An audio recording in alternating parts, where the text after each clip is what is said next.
Surat cerai baru saja ditandatangani ketika ibu mertuaku mendongak angkuh, "Saya beri kamu waktu 1 hari untuk angkat kaki dari sini." Aku membuka lemari untuk mengambil dokumen-dokumenku, lalu dengan tenang menjawab, "Saya pergi sekarang juga." Tapi besok, ibu tidak akan bisa tertawa lagi. Jakarta di suatu senja awal musim kemarau, angin sepoi-sepoi menyapu deretan pohon mahoni tua di jalanan rindang kawasan Menteng, sinar matahari pucat seperti sisa madu di penghujung hari. Di tengah kesejukan yang langka itu, tampak rumah-rumah mewah yang lampunya mulai berpendar, memancarkan senyum kepuasan dari balik pagarnya. Tapi, hanya mereka yang di dalam yang tahu, di balik pintu yang tertutup rapat, hati manusia bisa terasa lebih dingin daripada angin malam. Namaku Saraswati Putri, 33 tahun, seorang arsitek. Aku adalah istri dari Baskara Wijaya, dan pernah menjadi perempuan yang berdiri di balik nyaris semua gemerlap kemasyhuran suami. Sore itu, aku berdiri di belakang panggung sebuah acara penghargaan bergengsi di bidang properti dan desain. Lobi hotel mewah itu bermandikan cahaya. Lampu kristal raksasa memantulkan sinarnya ke lantai marmer yang mengilap. Aroma parfum mahal bercampur dengan derai tawa, membuat siapapun yang melangkah masuk merasa seolah kesuksesan terpampang nyata di depan mata. Yang namanya dipanggil malam itu adalah suamiku, Direktur Utama Citra Karsa Desain, Baskara Wijaya. Sementara aku berdiri di balik layar panggung, menunduk menatap layar laptop, memperbaiki file visualisasi 3 dimensi sebuah resor mewah yang warnanya sedikit meleset pada bagian yang menghadap ke laut. Salah satu tingkat kecerahan saja, seluruh presentasi akan kehilangan kedalamannya. Salah satu goresan bayangan saja, orang yang paham arsitektur akan langsung tahu bahwa karya ini belum matang. Aku memeriksa setiap lapisan gambar, mengatur ulang pencahayaan, dan memperbaiki satu detail kecil di jalur pejalan kaki utama. Semuanya harus sempurna sebelum MC menyebut nama pemenang. Seorang staf junior membawa laptopnya melewatiku, melirik layarku, lalu berbisik sangat pelan, seolah hanya untuk dirinya sendiri.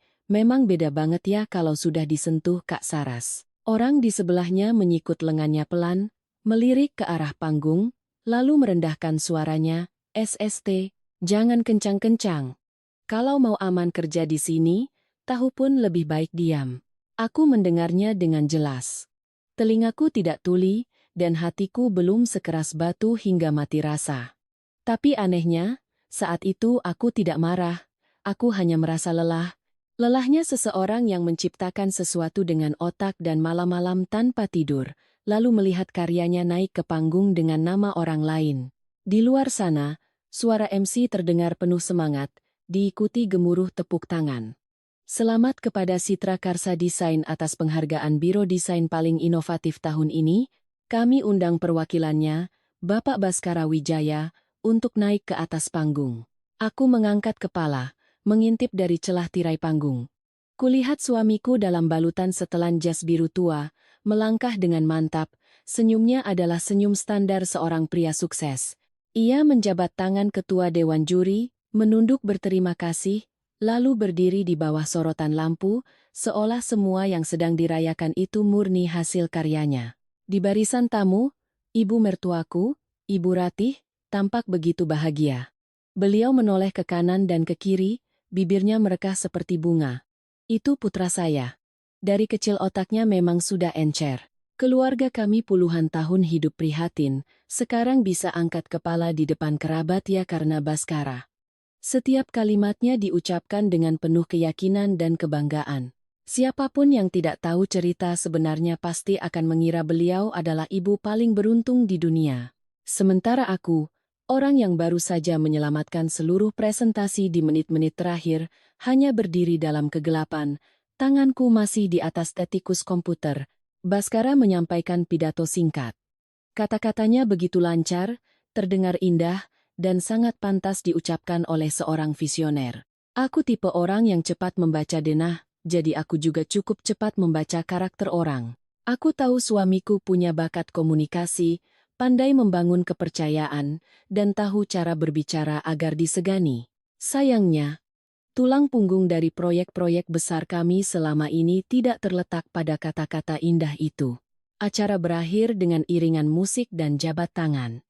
Aku mematikan laptop, memeluk tumpukan dokumen, dan melangkah keluar sedikit lebih lambat dari yang lain. Baskara sedang dikerumuni beberapa wartawan. Ibu Ratih berdiri di sisinya. Matanya berbinar, sesekali menyisipkan komentar bahwa putranya sejak muda sudah sangat berani dan punya otak bisnis. Saat aku berjalan melewatinya, seorang wartawan muda menoleh padaku. "Mbak ini asisten ahli Mas Baskara?" "Ya." Aku belum sempat menjawab. Baskara sudah tersenyum lebih dulu. "Istri saya. Dia sesekali membantu urusan internal di perusahaan." Dua kata. Sesekali membantu. Meluncur begitu ringan. Tapi bagiku, rasanya seberat batu yang diikatkan di dada. 5 tahun.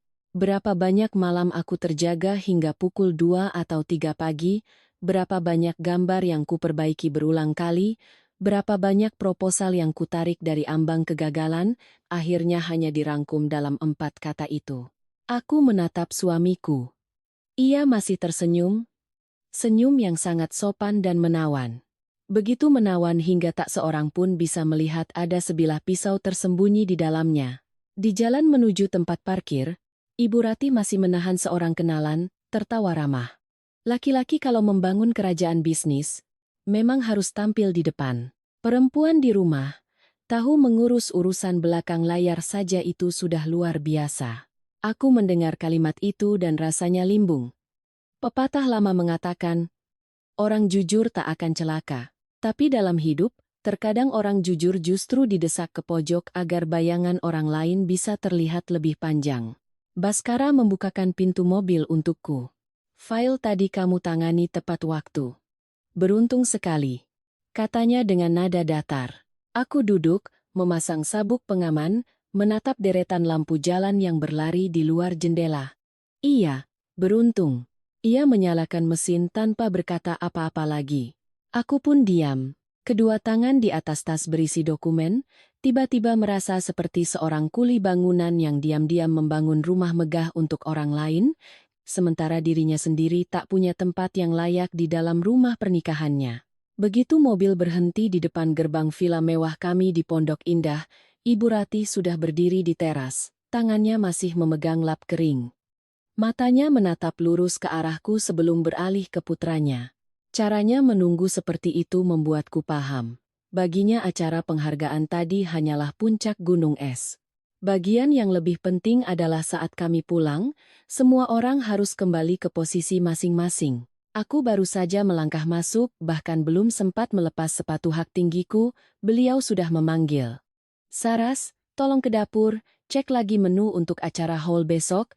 Ikan gurame yang kamu pesan sudah benar ukurannya? Bunga untuk sesajen sudah cukup? Ini acara keluarga, bukan pesta di restoran, jangan asal-asalan." Aku menjawab pelan, "Baik Bu." Saras ke bawah sekarang. Baskara berjalan 2 langkah di belakangku, dan seketika nada suara Ibu Ratih berubah. "Kamu pasti lelah sekali ya, Kara? Naik saja, istirahat. Biar Saras yang urus sisanya." Aku mendengarnya, dan hanya bisa tersenyum getir dalam hati. Sama-sama pergi ke satu acara, pulang dengan satu mobil. Tapi yang satu ditanya apakah lelah, sementara yang lain begitu menginjakkan kaki di rumah langsung disuruh memeriksa stok dapur. Di dapur, bahan-bahan untuk acara haul kakek sudah tersaji nyaris memenuhi meja.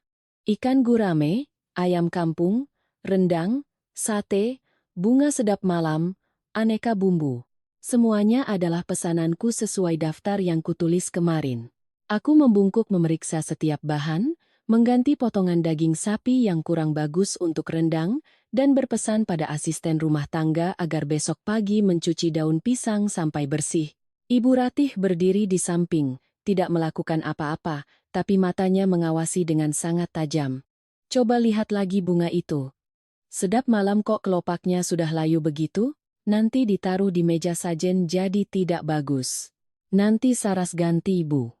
"Besok pagi-pagi Saras ke pasar," jawabku lembut. Beliau menunduk menatap sepatuku, melihat ada sedikit debu jalanan di ujungnya, lalu mengerutkan kening. Pergi kemanapun, pulang ke rumah itu harus tahu diri.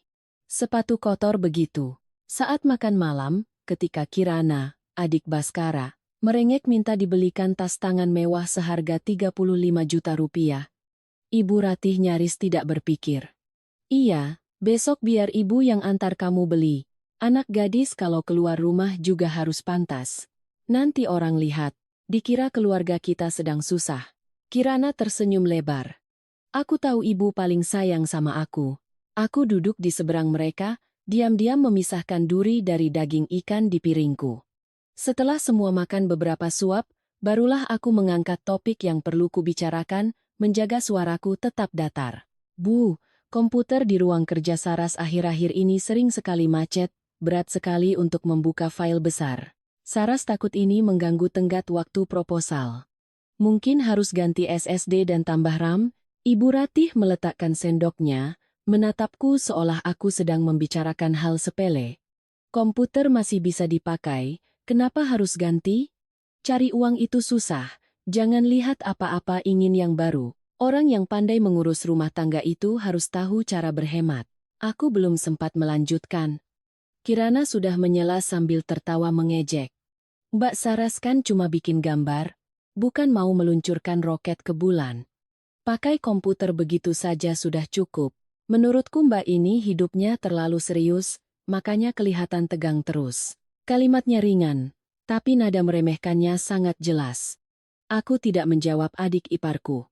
Aku menoleh pada Baskara, berharap setidaknya satu kalimat dukungan bahwa pekerjaanku memang penting. Tapi ia hanya menunduk menyendok sup, lalu berkata datar, nanti saja kita pikirkan, Saras. Perusahaan lagi banyak pengeluaran. Aku mendengar itu dan hatiku mencelos. Uang 35 juta untuk tas bisa diurus besok, tapi komputer yang menjadi alat untuk menghasilkan uang bagi perusahaan justru menjadi urusan nanti saja. Benar, di beberapa rumah, kemana uang pergi tidak lebih penting daripada ke tangan siapa uang itu jatuh. Makan malam berlanjut. Suara sendok beradu dengan piring, suara Kirana bercerita tentang perawatannya di salon, suara Ibu Ratih mengingatkan agar besok tumpeng ditata dengan indah agar tidak memalukan di depan kerabat. Aku duduk di tengah suara-suara itu, tiba-tiba merasa seperti sekrup kecil di sebuah rumah megah. Aku menahan rangkanya agar tidak roboh, tapi tak pernah dianggap sebagai sesuatu yang berharga. Selesai makan, aku membereskan piring-piring kotor ke dapur. Melewati ruang keluarga, kulihat piala penghargaan yang baru diterima Baskara sudah dibersihkan oleh Ibu Ratih dan diletakkan dengan rapi di lemari kaca utama. Lampu sorot kuning membuatnya berkilauan. Sementara laptop tuaku di atas, mungkin masih berputar kipasnya dengan suara berisik, seperti seorang pekerja tua yang dipaksa berlari melebihi kemampuannya. Aku berdiri diam sejenak, lalu melangkah lagi. Ternyata, posisiku yang sebenarnya di rumah ini bukanlah menantu, bukan pula istri. Aku hanyalah penghasil nilai yang tidak punya hak untuk dianggap layak atas nilai yang kuciptakan. Keesokan paginya, aku bangun pukul 5. Langit Jakarta masih diselimuti kabut tipis, halaman depan masih basah oleh embun. Beberapa pot bunga Kamboja di dekat teras menebarkan aroma lembut, karena ada acara haul. Dari gerbang depan hingga dapur, semua lampu sudah menyala. Asisten rumah tangga sedang mengukus ketan. Aku sendiri mencuci dedaunan untuk lalapan, memeriksa panci rebusan ayam, dan memesan es batu tambahan serta beberapa ikat bunga sedap malam yang baru. Bagi orang luar, acara haul mungkin hanya soal makan-makan. Tapi soal-soal wajah,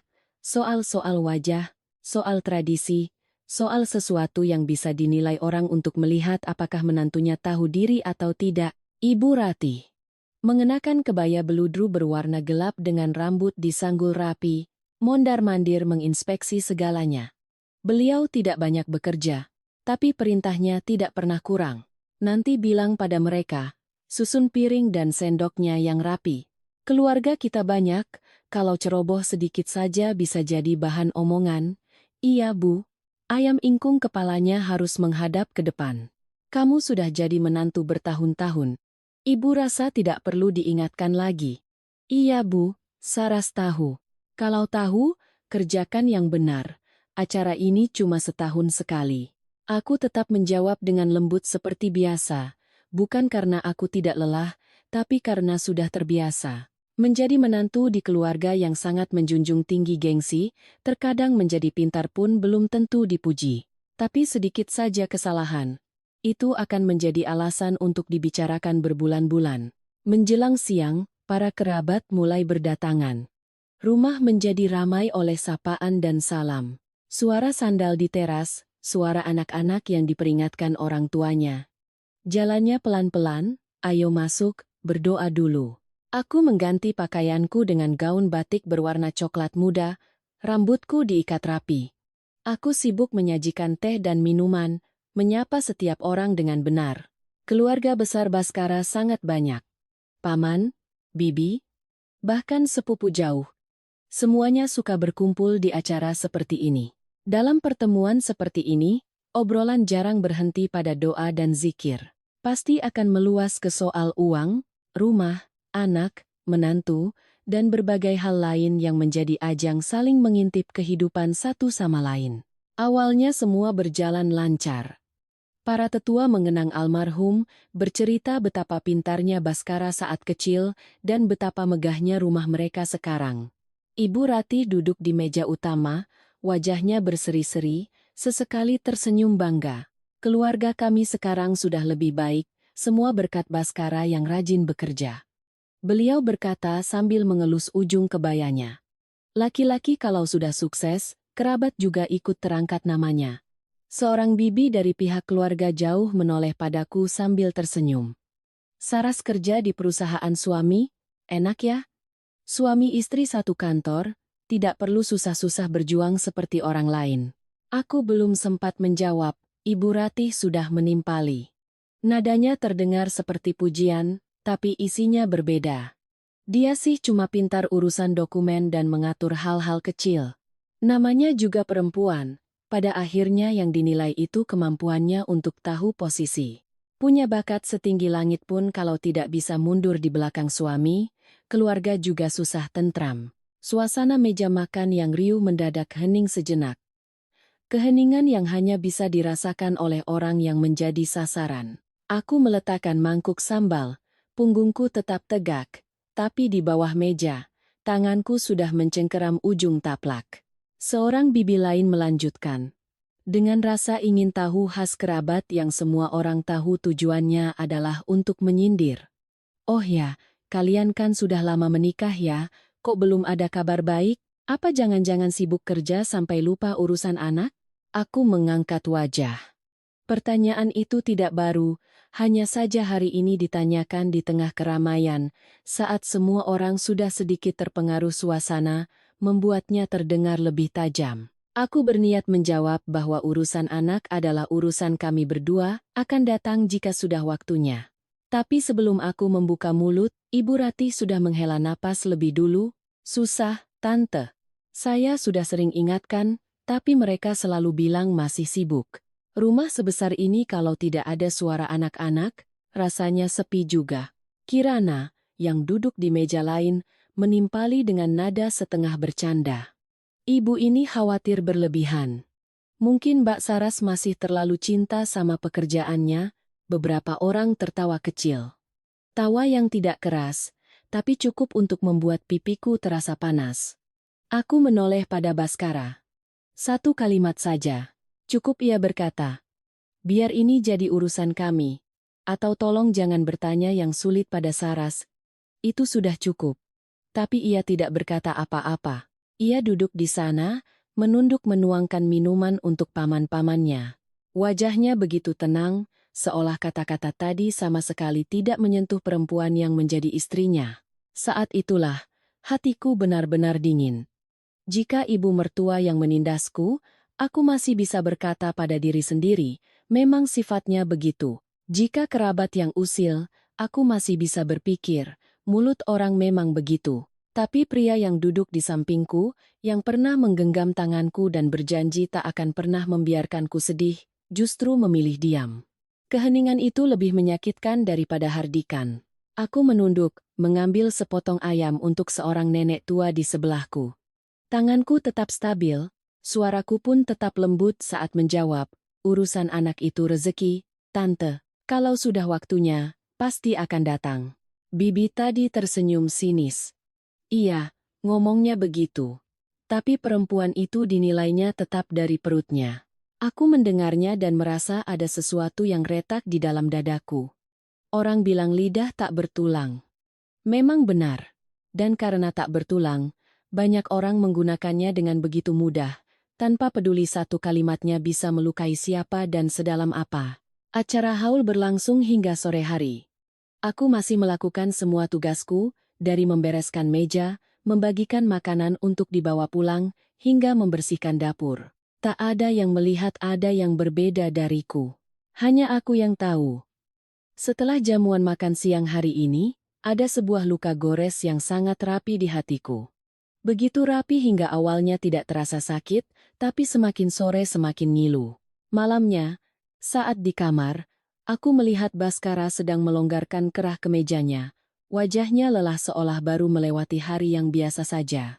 Aku berdiri di dekat pintu selama beberapa detik, ingin bertanya mengapa ia bisa duduk diam seperti itu. Tapi akhirnya, aku tidak bertanya. Ada beberapa pertanyaan yang jika harus diucapkan untuk meminta perlindungan, pertanyaan itu sendiri sudah merupakan sebuah kesedihan. Malam itu, setelah acara haul, semua orang kelelahan dan tidur lebih awal.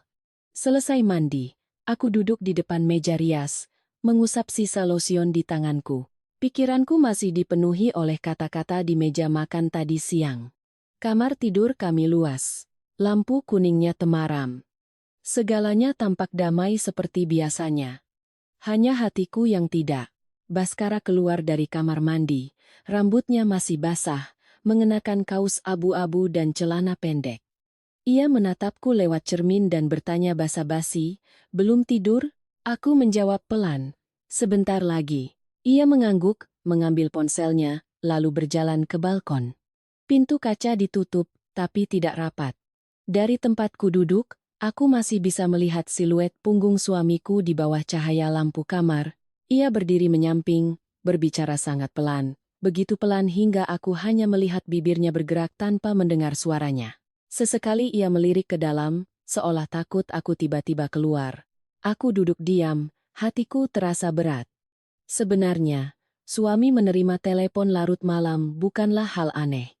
Pebisnis punya klien, punya pekerjaan yang harus diselesaikan di luar jam kantor, tapi kata orang, sekali hati merasa janggal.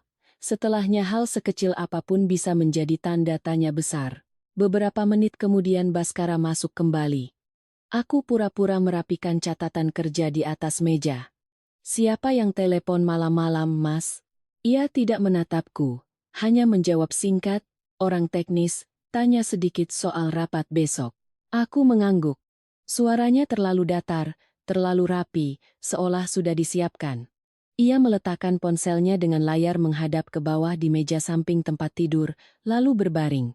Dulu, kebiasaannya adalah meletakkan ponsel di sebelahnya dengan layar menghadap ke atas. Ada pesan masuk pun ia tak peduli aku melihatnya. Tapi belakangan ini, ia sering menelungkupkan ponselnya. Awalnya kukira aku terlalu berlebihan. Malam ini, detail itu kembali menusuk mataku. Keesokan paginya, aku tiba di kantor lebih awal. Kantor kami di lantai 11 sebuah gedung kaca di kawasan SCBD. Setiap pagi, udaranya dingin oleh AC dan aroma kopi instan. Begitu masuk ke ruang kerjaku, kulihat Dewi Lestari sudah ada di sana. Ia mengenakan gaun berwarna krem yang membalut tubuhnya, rambutnya ditata bergelombang, riasan bibirnya tipis tapi sangat disengaja. Setiap perempuan tahu, ada gaya berpakaian yang bukan untuk bekerja, tapi untuk dilihat. Melihatku, Dewi tersenyum. "Pagi, Mbak Saras." Datang pagi sekali. Aku meletakkan tasku dan menjawab tenang. "Iya, mau periksa ulang denah resor." Ia mengangguk, tapi matanya melirik cepat ke arah ruangan Baskara. Hanya beberapa detik kemudian, pintu ruang direktur utama terbuka. Suamiku melangkah keluar. Yang menarik perhatianku bukanlah ia keluar dari ruangannya, melainkan caranya berhenti di depan meja Dewi lebih lama dari yang seharusnya. "Proposal untuk klien baru sudah selesai kamu revisi?" tanyanya. Dewi tersenyum, suaranya lembut. "Sudah hampir selesai, Pak. Nanti kalau sudah, tolong Bapak periksa, ya. 2 kata, tolong periksa, terdengar biasa. Tapi cara ia mengucapkannya, cara Baskara berhenti, dan sorot mata suamiku yang sejenak melembut, tidak tampak seperti hubungan atasan dan bawahan yang murni karena pekerjaan. Aku berjalan melewati ruang akuntansi untuk mengambil berkas pembayaran tim lapangan, dan tanpa sengaja mataku menangkap sebuah baris pengeluaran bertuliskan biaya representasi proyek dengan angka lebih dari 30 juta rupiah tercetak tebal di laporan.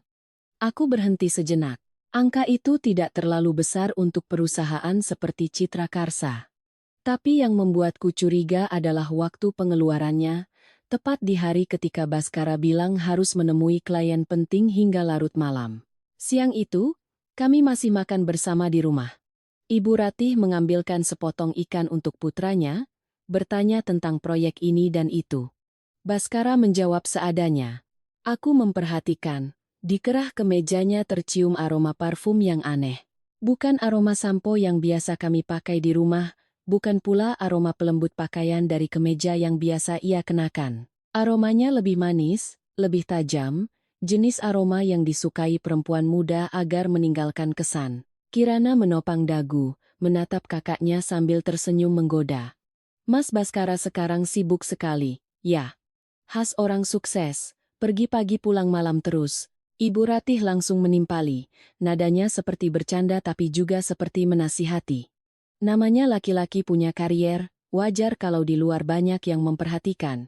Asal dia tahu jalan pulang, tahu mana yang utama dan mana yang sampingan, itu sudah cukup. Tanganku yang sedang memegang sendok mendadak berhenti. Aku menatap ibu mertuaku. Beliau masih makan dengan santai, seolah kalimat barusan hanya celetukan biasa. Tapi justru celetukan seperti itulah yang menakutkan. Aku jadi tidak tahu apakah beliau bicara karena kebiasaan, atau karena beliau sudah tahu sesuatu. Kirana tertawa. Makanya, perempuan kalau mau menjaga suami juga harus merawat diri. Jangan rambut acak-acakan, muka kayak lagi memeriksa gambar kerja terus. Siapa yang mau lihat? Ia melirik ke arahku setelah bicara. Lirikan yang sangat cepat, tapi cukup untuk membuatku paham siapa yang ia sindir. Aku tidak menjawab. Aku hanya mengambil lebih banyak sayur ke piringku, hatiku terasa semakin berat. Beberapa hari ini, aku menyatukan banyak kepingan kecil. Panggilan telepon di balkon, ponsel yang ditelungkupkan, aroma parfum aneh, pengeluaran tak wajar, tatapan antara Baskara dan Dewi, sindiran di meja makan. Masing-masing, jika berdiri sendiri, mungkin hanya kebetulan. Tapi ketika disatukan, mereka membentuk sebuah retakan yang begitu jelas, hingga aku tak bisa lagi berpura-pura tidak melihatnya. Sore itu, aku membuka jadwal kerja, dan secara sukarela mengambil tugas untuk mengambil dokumen teknis dari mitra di sebuah hotel di pusat kota, menggantikan seorang staf. Aku perlu keluar. Bukan untuk melabrak, bukan pula untuk mencari gara-gara. Aku hanya ingin melihat beberapa hal dengan mata kepalaku sendiri. Dalam hidup, ada kebenaran yang semakin dihindari, semakin menyakitkan. Lebih baik sakit sekali tapi jelas, daripada hidup dalam ketidakpastian. Hari itu, aku meninggalkan kantor sekitar pukul 3 sore untuk mengambil set dokumen teknis dari pemasok material fasad. Janjiannya di sebuah hotel besar di pusat kota, tempat pihak mitra sedang ada pertemuan lain dan sekalian bisa menyerahkan dokumen padaku. Aku pergi sendiri tanpa memberitahu Baskara, karena memang tidak ada yang perlu dilaporkan. Sore itu Jakarta cerah. Jalanan kering, lalu lintas padat tapi tidak macet total. Aku duduk di belakang kemudi, pikiranku masih dipenuhi serpihan-serpihan kejadian beberapa hari terakhir. Mungkin aku berharap bahwa aku hanya terlalu banyak berpikir. Berharap semua yang kulihat dan kudengar hanya salah paham, hanya kebetulan, akibat dari hidup yang terlalu waspada. Perempuan memang aneh. Firasat sudah jelas, tapi masih saja mencari alasan untuk menenangkan diri. Aku tiba 10 menit lebih awal. Lobi hotel terasa sejuk, beraroma minyak esensial kayu cendana.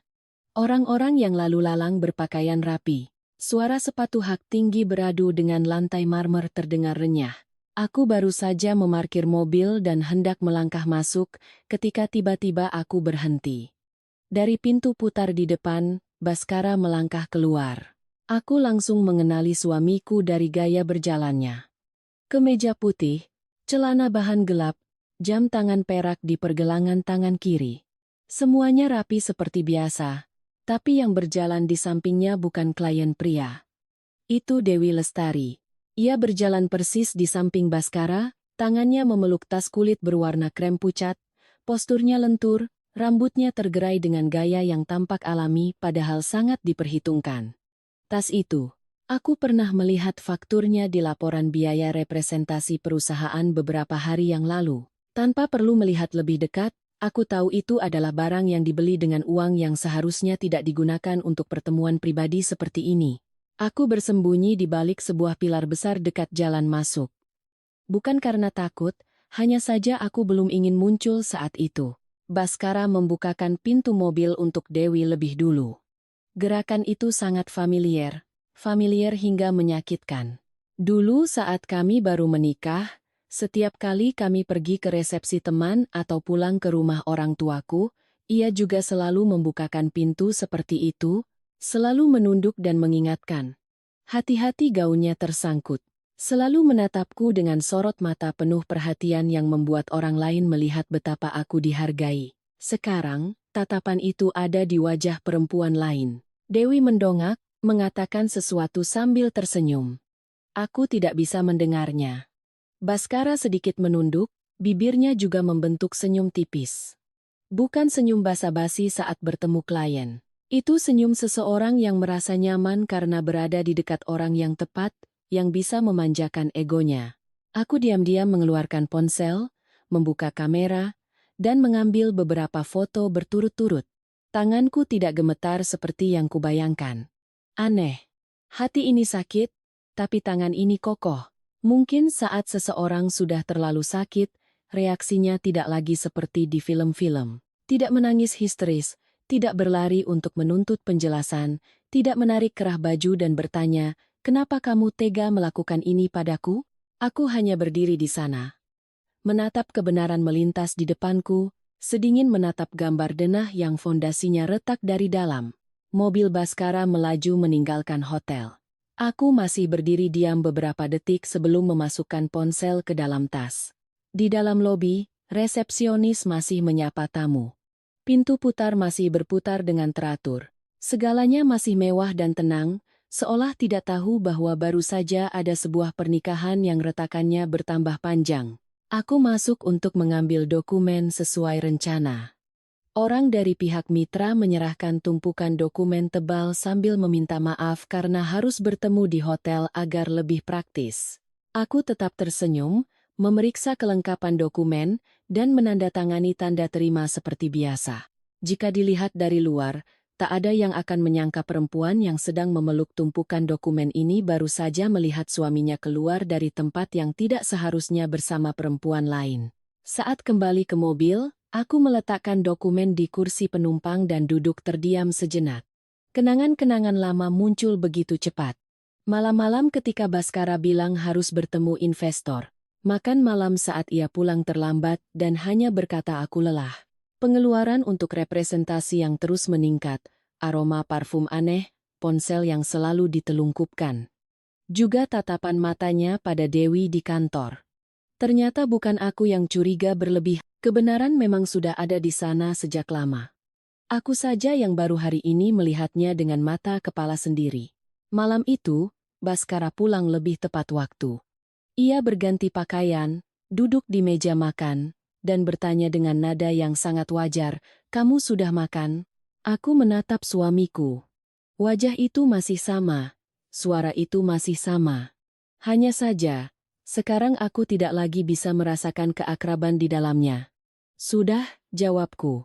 Ia mengangguk, mengambil nasi untuk dirinya sendiri, bahkan sempat bertanya tentang dokumen teknis yang kuambil sore tadi. Aku menjawab singkat dan padat, tidak lebih tidak kurang. Saat itu, aku tiba-tiba memahami sesuatu yang sangat menyedihkan. Ada kebohongan yang tidak berisik. Ia dibungkus dalam kewajaran, dalam sapaan hambar, dalam sikap tenang yang membuat orang luar mengira keluarga ini baik-baik saja. Malam tiba, ketika sesi rumah sudah senyap, Aku menyalakan laptop tuaku. Layarnya berpendar kebiruan dalam gelap. Suara kipasnya berputar seperti napas lelah seorang tua. Aku masuk ke email perusahaan, lalu membuka setiap folder berisi proposal, setiap laporan pengeluaran, setiap file asli yang selama ini kupercaya cukup kubuat dengan baik. Aku tidak lagi ingin bertanya pada suamiku apakah ia berselingkuh atau tidak. Aku ingin tahu, apa saja yang telah mereka ambil dariku. Malam itu, aku duduk di depan laptop hingga lewat tengah malam. Ruang kerja kecil di sudut rumah hanya diterangi satu lampu meja berwarna kuning. Di luar jendela, seluruh kompleks perumahan sunyi senyap. Sesekali terdengar suara kendaraan dari kejauhan.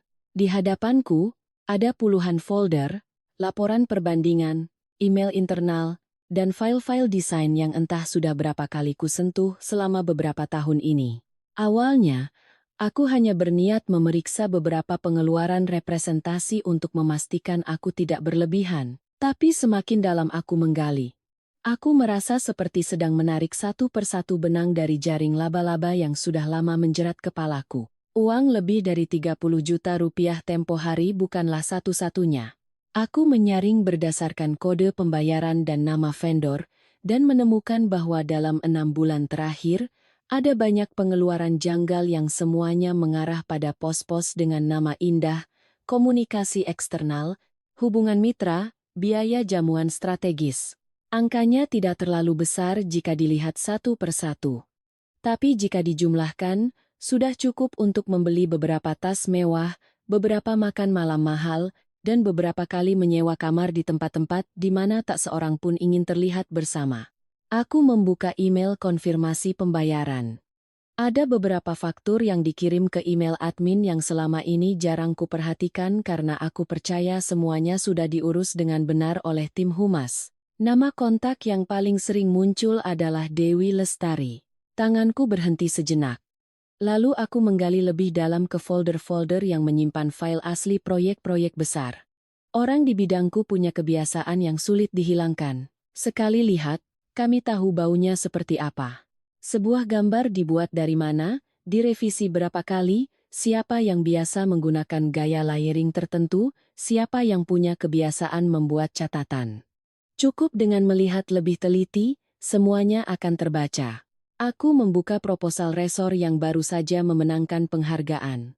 Konsep utama, tata ruang, alur sirkulasi, penanganan cahaya untuk villa-villa di tepi air. Semuanya adalah lapisan ide yang pernah kutentukan sendiri setelah berminggu-minggu hidup bersamanya. Tapi di bagian metadata file itu, nama pembuat aslinya bukan lagi aku. Aku menahan napas, memeriksa riwayat penyimpanan. Ada jejak modifikasi. Bukan modifikasi konten teknis yang besar, melainkan modifikasi informasi pembuat, pemberi persetujuan, lalu memindahkan file itu ke folder presentasi dan komunikasi. Dikerjakan dengan sangat rapi. Jika bukan aku sendiri yang membukanya lapis demi lapis dari awal, orang luar akan mengira dari awal hingga akhir ini adalah karya Baskara. Aku beralih ke proyek-proyek yang lebih lama. Apartemen di Kelapa Gading, kompleks ruko di BSD, denah perbaikan untuk sebuah villa di puncak. Semakin banyak yang kubuka, semakin dingin hatiku. Ini bukan sekali, bukan pula kebetulan. Ini adalah sebuah proses. Aku teringat banyak rapat dalam 2 tahun terakhir.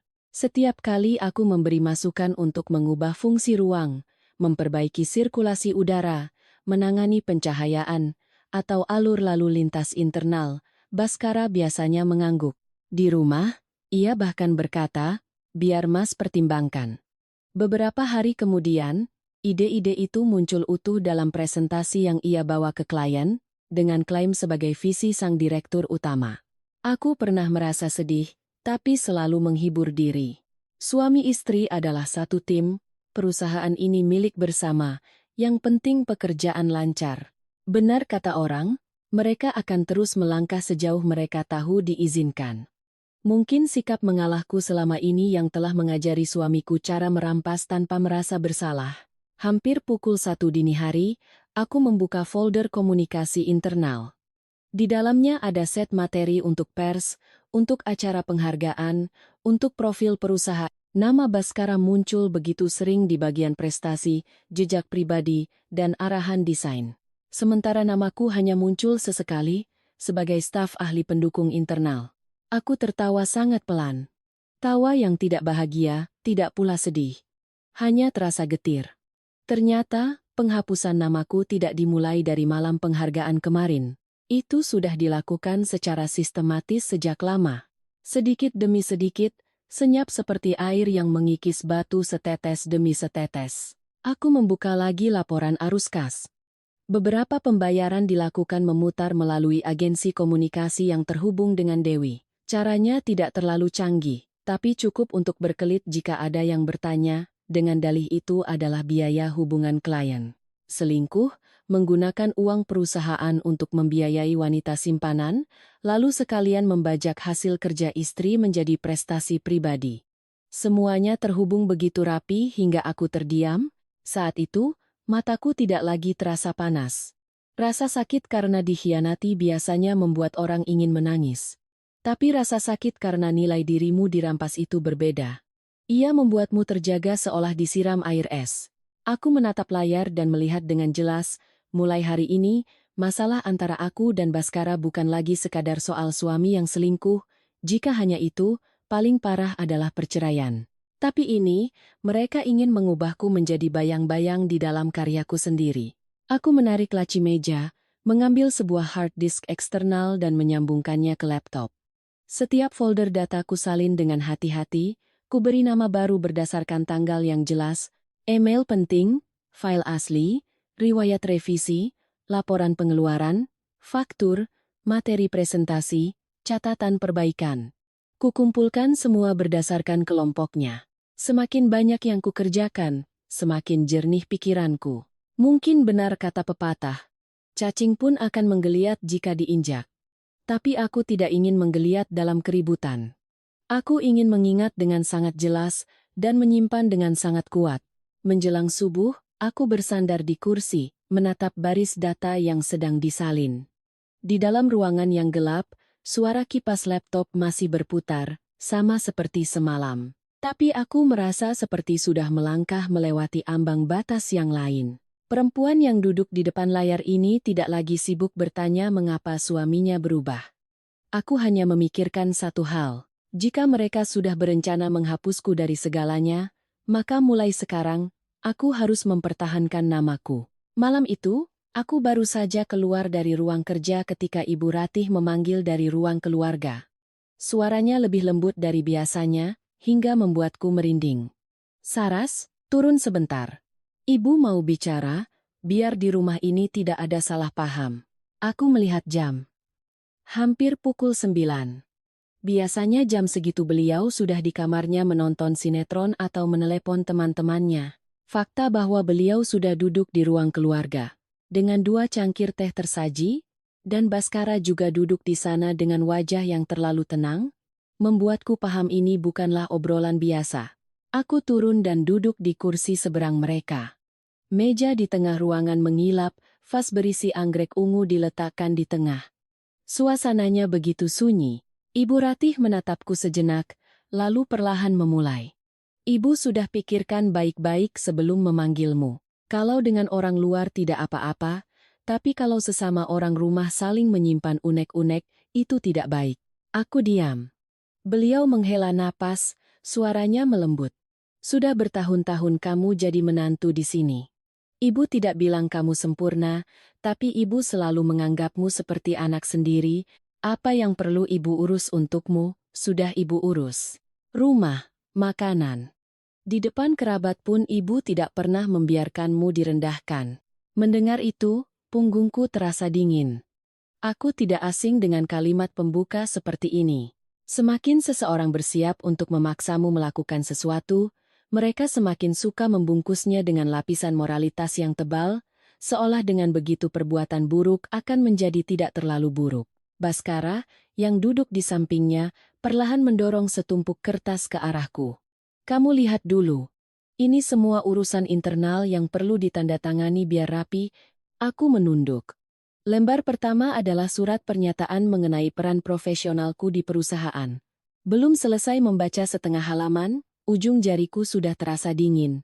Di dalamnya tertulis dengan sangat jelas bahwa aku hanya berpartisipasi sebagai pendukung desain internal sesuai penugasan, tidak memiliki hak untuk mengajukan klaim keuntungan, dan tidak memiliki keluhan terkait arahan kreatif inti perusahaan. Aku membuka lembar kedua. Surat kuasa sementara untuk pengelolaan sebidang tanah warisan nenekku di luar kota, dengan alasan untuk menghindari kerumitan prosedur selama yang bersangkutan sibuk dengan urusan keluarga dan tidak memiliki cukup waktu untuk mengurusnya. Pada lembar ketiga, mataku berhenti lebih lama. Itu adalah draft surat gugatan cerai. Bukan draft untuk didiskusikan. Ini adalah seperangkat dokumen yang telah disiapkan dengan matang. Di dalamnya, bagian harta Gonogini diatur sedemikian rupa sehingga perusahaan sepenuhnya milik Baskara. Aku nyaris tidak punya hak apapun selain beberapa barang pribadi. Kontribusi profesionalku direduksi menjadi tenaga bantuan keluarga tanpa upah. Bahkan tanah warisan nenekku pun sedang mereka coba alihkan melalui surat kuasa yang terletak persis di depannya. Aku mengangkat kepala. Ibu Ratih masih menatapku dengan ekspresi penuh pengertian. Kamu sudah lihat, kan? Hubungan suami istri kalau dibiarkan berlarut-larut begini hanya akan menambah lelah. Ibu sebagai orang tua hanya ingin semuanya selesai dengan rapi dan baik-baik. Apa yang menjadi milik keluarga ini, biarlah tetap di sini. Bagianmu, keluarga ini tidak akan mengambilnya. Aku mendengarnya dan tenggorokanku tercekat. Kalimatnya terdengar lembut, tapi setiap maknanya adalah ujung pisau. Baskara angkat bicara. Suaranya rendah dan datar.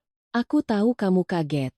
Tapi mari kita jujur satu sama lain, hidup kita sudah tidak bisa seperti dulu lagi. Tanda tangani saja biar tenang. Aku akan pastikan kamu tidak dirugikan. Aku menatap lurus ke wajah suamiku. Tidak dirugikan? Orang yang menggunakan uang perusahaan untuk membiayai wanita simpanan, memodifikasi file untuk menghapus namaku, menyiapkan surat cerai, bahkan ingin mengambil tanah warisan nenekku, lalu menyuruhku tanda tangan agar tidak dirugikan? Benar-benar. Ada orang yang sudah mengambil semua milik orang lain tapi masih ingin menyisakan citra baik untuk dirinya sendiri. Aku menunduk, membaca lagi setiap lembar. Bukan karena aku bimbang, tapi karena aku ingin mengingat dengan jelas wajah mereka pada saat ini. Saat ibu dan anak itu duduk di hadapanku, menganggap pemotongan hasil kerja dan harga diriku adalah solusi yang masuk akal demi ketenangan. Ibu Ratih, melihatku diam terlalu lama, kembali berkata lembut. Kamu ini perempuan, harus bisa melihat jauh ke depan. Jaga nama baik itu lebih penting daripada jaga harta. Nanti kalau kamu melangkah keluar, orang masih akan menghargaimu sebagai orang yang tahu diri. Jangan karena beberapa lembar kertas, kamu membuat keributan yang mempermalukan kedua belah pihak. Aku menatapnya. Untuk pertama kalinya selama bertahun-tahun menjadi menantu, aku melihat dengan begitu jelas bagaimana ia menggunakan kata tahu diri sebagai tali gantungan. Selama ini, setiap kali aku mundur selangkah, ia menyebutnya tahu diri. Setiap kali aku menahan ucapan, ia menyebutnya tahu diri. Sekarang, saat mereka ingin merampas semua hakku, ia masih menggunakan kata yang sama. Baskara mungkin mulai tidak sabar. Ia mencondongkan tubuhnya ke arahku, suaranya lebih rendah. Saras. Aku tidak mau semuanya jadi lebih buruk. Mari kita selesaikan ini secara beradab. Aku tiba-tiba merasa lucu. Beradab? Menyiapkan satu set dokumen untuk melegalkan penghapusan sebagian hidup orang lain itu beradab? Mengkhianati. Mencuri hasil kerja. Lalu merencanakan cara agar orang keluar dari hidupmu dengan tangan kosong itu beradab? Aku menumpuk kembali kertas-kertas itu, melipatnya dengan rapi. Seisi ruang tamu hening. Ibu Ratih menatap tanganku, wajahnya sedikit tegang. Baskara juga menunggu. Aku meletakkan dokumen-dokumen itu di atas meja, suaraku begitu tenang hingga aku sendiri terkejut. Surat-surat ini tidak akan saya tanda tangani. Wajah Ibu Ratih berubah dalam sekejap. Lapisan kelembutan yang tadi ia kenakan luntur begitu cepat. Apa katamu? Saya bilang, saya tidak akan tanda tangan, jawabku, menatap lurus ke arahnya. Baskara, yang tadi masih berusaha memainkan peran lembut, mulai mengatupkan rahangnya. Aku tahu, sejak detik ini, topeng keluarga yang selalu mereka paksakan telah benar-benar retak. Begitu kalimat saya tidak akan tanda tangan selesai kuucapkan, Ibu Ratih menggebrak meja hingga cangkir teh di atasnya tumpah. Saya sudah bicara baik-baik tapi kamu masih berani melawan. Hah? 1 jam yang lalu, beliau masih memanggilku anakku, masih menyebut pengabdianku selama bertahun-tahun. Sekarang, panggilan itu sudah berubah menjadi saya kamu begitu cepat. Benar, hati manusia. Saat masih membutuhkan, manisnya bukan main. Begitu melihat kita tak mau tunduk, berbaliknya lebih cepat dari angin. Baskara juga tidak tinggal diam. Ia mengambil tumpukan dokumen itu, melemparkannya ke meja dengan keras. Jangan mempersulit keadaan. Aku sudah bilang, tanda tangani, dan semuanya masih bisa menjaga muka. Aku menatap lurus ke arah suamiku. Muka siapa? Mukamu? Muka ibumu? Atau muka orang yang baru saja selingkuh, memakai uang perusahaan untuk kepentingan pribadi, dan memodifikasi dokumen untuk menghapus nama istrinya? Wajah Baskara menggelap. Aku tahu kalimatku tepat mengenai sasaran. Bagi pria yang hidup dari citra, tidak ada yang lebih menakutkan daripada seseorang yang berhasil mengupas lapisan kosong di dalamnya. Ibu Ratih menunjuk wajahku, suaranya meninggi. Jaga bicaramu. Makan di rumah ini, hidup menumpang di sini, keluar pun membawa nama keluarga ini, sekarang kamu berani menggigit? Aku mendengar kata menumpang dan tertawa getir. Tawa itu mungkin membuatnya semakin marah, karena matanya melotot dan bibirnya bergetar. Kamu pikir kamu hebat? Tanpa Baskara yang melindungimu, kamu itu bukan apa-apa. Perempuan itu dinilai dari nasib baiknya, bukan dari beberapa goresan gambar. Kirana, entah sejak kapan sudah turun dari tangga. Ia bersandar di pegangan tangga, lengannya terlipat, bibirnya menyeringai. Ibu benar. Rumah ini besok pasti jadi lebih bersih. Punya orang di rumah tapi gayanya seperti dia tiang utama, capek juga mendengarnya. Aku menoleh pada adik iparku. Selama ini, seberapapun kurang ajarnya dia, aku selalu menahan diri karena menganggapnya masih muda. Tapi malam ini, aku melihat dengan jelas. Ada orang yang tidak perlu jahat, cukup dengan ikut menimpali di saat yang tepat, itu sudah cukup membuat orang lain muak. Baskara mendorong kursinya, berdiri, suaranya dingin. Kalau kamu tidak mau tahu diri, tidak perlu banyak bicara lagi. Dalam 24 jam, kemasi barangmu dan keluar dari rumah ini. Hanya boleh membawa barang pribadi. Yang lain, tinggalkan. Aku bertanya pelan. Kamu mengusirku? Ia tidak menghindar lagi. Benar. Rumah ini di bawah kepemilikan perusahaan. Kamu tidak punya hak atas apapun selain barang-barang pribadimu. Ibu Ratih menambahkan kalimat terakhir, seolah menutup peti mati bagi sisa-sisa hubungan kami. Pergi yang cepat, jangan sampai besok saya harus panggil orang untuk membereskan barang-barangmu. Ruang tamu menjadi sunyi. Tak ada lagi yang bersandiwara. Apa yang disebut keluarga, ibu mertua dan menantu, suami istri, pada akhirnya dirobek oleh uang, kekuasaan, dan gengsi. Orang bilang, siapa menanam, dia menuai. Tapi mungkin sebelum waktu panen tiba, orang seringkali berpikir mereka bisa menanam kejahatan tanpa harus membayar harganya. Aku tidak membantah, tidak pula menangis. Aku hanya menunduk, mengambil tumpukan dokumen itu, meletakkannya kembali dengan rapi, lalu berbalik dan naik ke lantai atas. Di belakangku, suara Ibu Ratih masih terdengar melengking. Ingat, ya, besok tepat waktu harus sudah keluar. Sesampainya di kamar, aku menutup pintu. Berdiri diam beberapa detik untuk menenangkan detak jantungku. Lalu aku membuka lemari tanam, menarik keluar sebuah brankas kecil yang tersembunyi di dalamnya. Kode kombinasinya masih sama, rangkaian tanggal yang tak seorang pun di rumah ini peduli, karena mereka pikir aku hanya pandai menunduk di depan pekerjaan. Pintu brankas terbuka. Di dalamnya, ada seluruh bagian hidupku yang tidak pernah mereka duga. Aku mengeluarkan setiap tumpukan dokumen. Sketsa asli proyek-proyek besar, email-email penugasan, riwayat revisi file, sertifikat hak cipta yang belum dipublikasikan, bukti transfer dan laporan arus kas, serta salinan akta pengalihan saham yang pernah ditandatangani Baskara saat mabuk, yang ia kira hanya iseng belaka.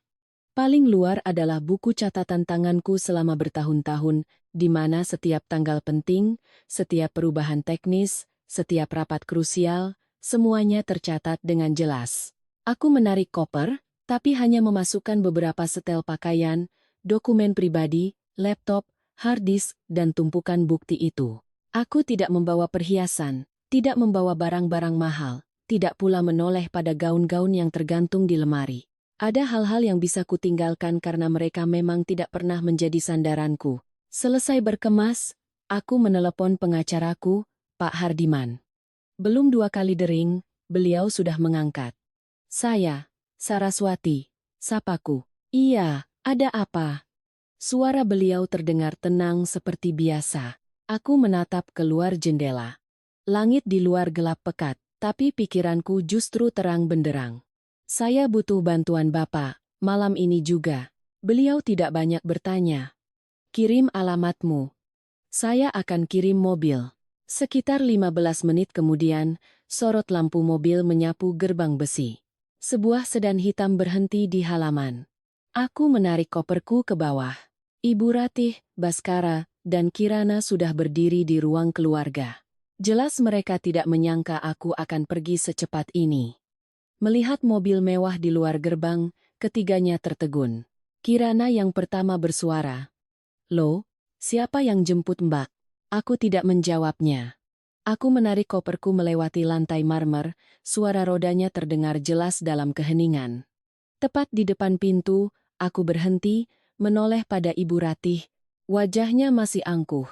Tapi di matanya ada sedikit kecemasan yang belum sempat ia sembunyikan. Aku berkata, suaraku tidak keras tapi setiap katanya jelas. Besok, Ibu akan tahu.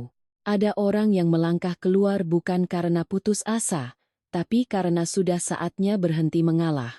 Aku masuk ke dalam mobil, menutup pintu. Di luar jendela, villa itu masih terang benderang, masih mewah, masih penuh dengan citra kebesaran yang selama ini keluarga Wijaya agung-agungkan. Hanya saja, sejak saat itu, aku tahu betul, rumah itu tidak akan setenang yang mereka kira. Mobil membawaku meninggalkan kompleks perumahan mewah itu, melintasi jalanan yang masih diterangi lampu malam. Aku duduk di kursi belakang, tanganku di atas koper kecil di sampingku, hatiku tidak lagi sekacau saat menuruni tangga rumah keluarga Wijaya. Aneh, terkadang saat orang didorong hingga ke tepi jurang, mereka justru menjadi lebih tenang dari sebelumnya. Sekitar 30 menit kemudian, mobil berhenti di depan sebuah rumah di kawasan yang tenang dekat Cipete. Bukan villa megah dengan gerbang tinggi dan lampu sorot menyilaukan seperti rumah suamiku. Tempat ini lebih teduh, lebih privat. Halamannya berlantai batu alam tua, deretan pohon Kamboja berdiri di kedua sisi jalan masuk, cahaya yang terpancar dari jendela terasa hangat.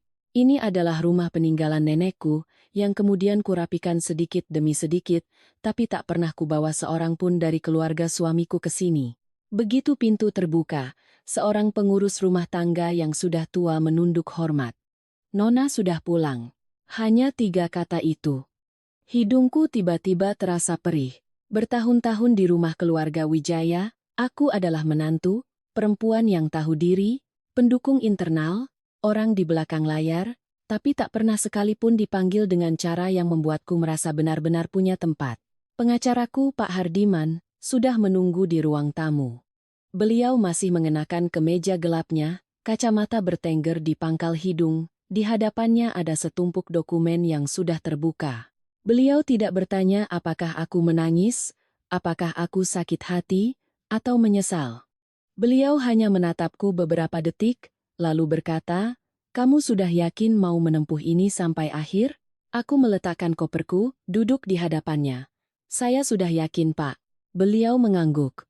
Anggukan yang sangat ringan, tapi membuatku merasa seperti sebuah bidak catur yang akhirnya diletakkan di posisi yang tepat. Aku membuka laptop, menyambungkan hard disk, dan mengeluarkan setiap tumpukan dokumen dari koper. Sketsa asli, email penugasan, riwayat revisi file, laporan pengeluaran, bukti pemesanan hotel, dokumen saham, rekaman data, sertifikat hak cipta, semuanya kusajikan dalam kelompok-kelompok yang jelas. Pak Hardiman memeriksanya dengan sangat teliti.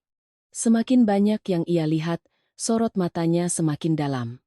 Mereka melangkah lebih jauh dari yang saya duga, katanya perlahan. Ini bukan lagi sekadar masalah rumah tangga. Aku tersenyum getir. Sejak awal, mereka memang tidak berniat membiarkan saya pergi dengan baik-baik. Beliau menutup satu tumpukan dokumen, bersandar di kursi. Dengarkan saya. Hal pertama yang harus kamu lakukan adalah jangan pernah terjebak dalam perdebatan soal harta gono gini. Itu jebakan paling kotor. Begitu kamu masuk ke sana, mereka akan menyeretmu ke dalam tumpukan dokumen yang rumit, menghabiskan waktu, dan mengaburkan hal-hal yang lebih penting. Aku diam mendengarkan. Kita harus serang apa yang paling mereka takuti, lanjutnya. Nama baik profesional, hak cipta, struktur perusahaan, penyelewengan dana, dan bukti bahwa mereka sengaja menghapus peranmu dari hasil kerjamu. Aku menatapnya. Itulah yang juga kupikirkan sejak semalam. Tapi mendengarnya dari seorang ahli membuatnya terasa lebih nyata. Aku menarik sebuah kotak tipis dari dasar koper, meletakkannya di atas meja.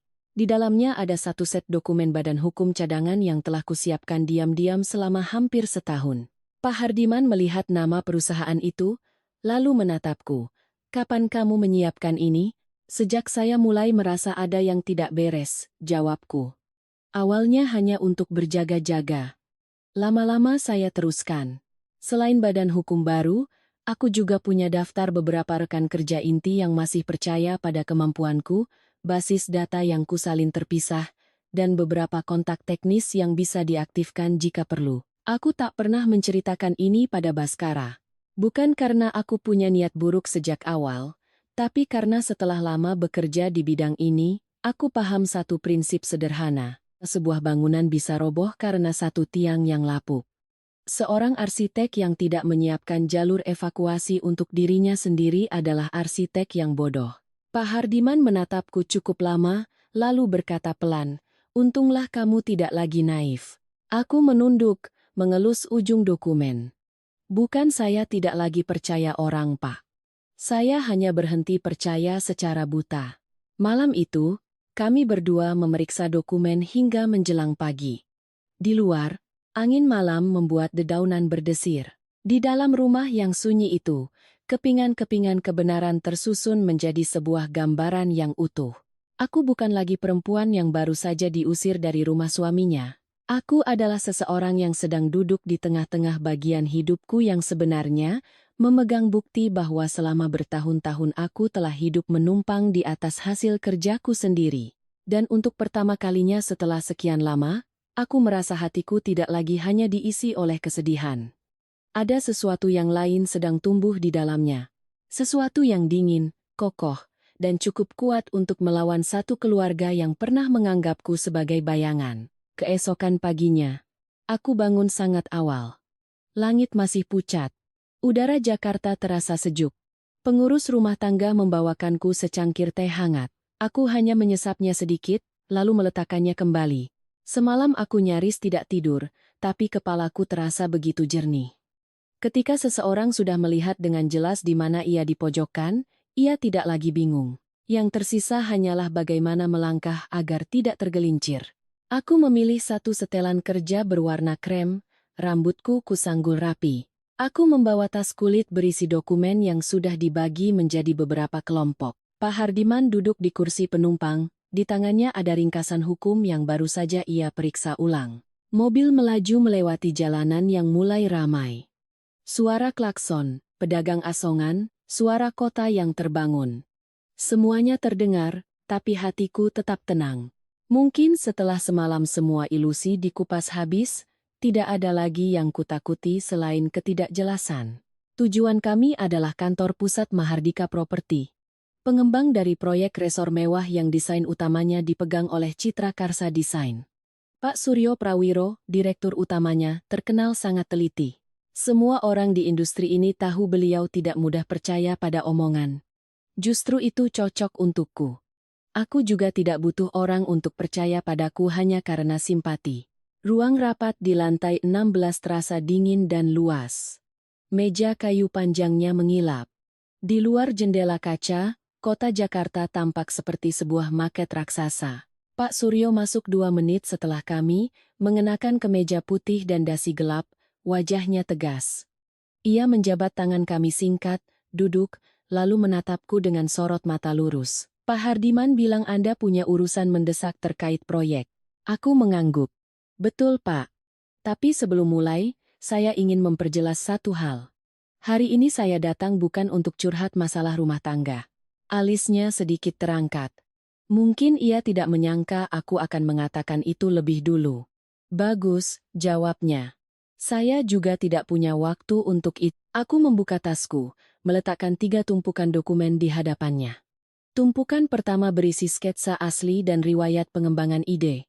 Tumpukan kedua berisi rangkaian email penugasan, revisi teknis, dan alur kerja desain antar tim. Tumpukan ketiga berisi analisis risiko jika proyek dilanjutkan dengan menggunakan dokumen yang metadatanya telah diubah dan berpotensi sengketa hak cipta.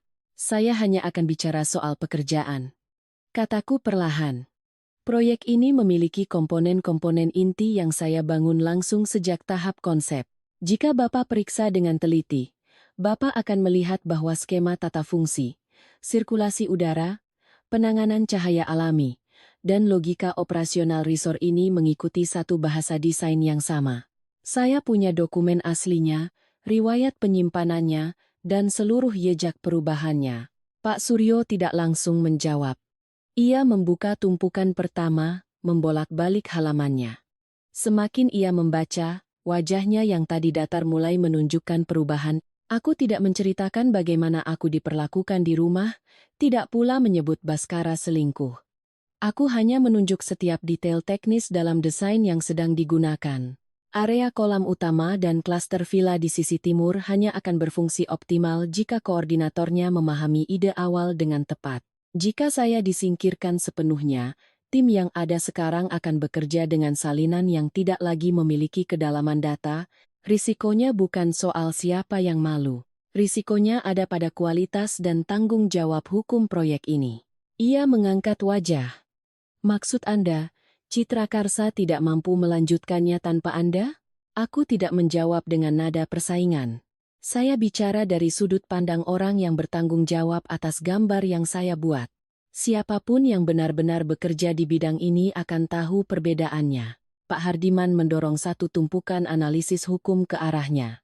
Jika pihak desainer memiliki sengketa hak cipta dan riwayat dokumennya dimanipulasi, risikonya tidak berhenti di internal perusahaan mereka, justru pihak pengembang yang akan terkena dampak berantainya, kata Pak Hardiman. Pak Suryo bersandar di kursinya, terdiam cukup lama. Suasana di ruangan itu hening, hanya terdengar suara pendingin ruangan. Lalu ia bertanya langsung, apakah Anda punya tim yang cukup untuk menanganinya?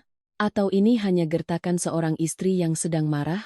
Aku menatap lurus ke matanya, urusan suami istri, jika perlu, akan diselesaikan di pengadilan. Tapi untuk urusan pekerjaan, saya tidak membawa air mata ke meja rapat. Saya membawa tim, data, dan solusi. Aku menyerahkan daftar tim inti, struktur badan hukum cadangan, dan rencana kerja jika Mahardika Property terpaksa harus mengganti mitra desain. Tidak ada janji kosong. Setiap tugas ada penanggung jawabnya, lini masa, risiko, dan cara penanggulangannya. Pak Suryo membacanya dengan sangat teliti. Akhirnya, ia menutup tumpukan dokumen itu, menyatukan kedua tangannya. Saya tidak bisa menjawab sekarang. Saya butuh tim hukum dan teknis saya untuk memverifikasi ini secara diam-diam. Saya mengerti, jawabku. Tapi sampai saat itu, lanjutnya. Semuanya harus dirahasiakan.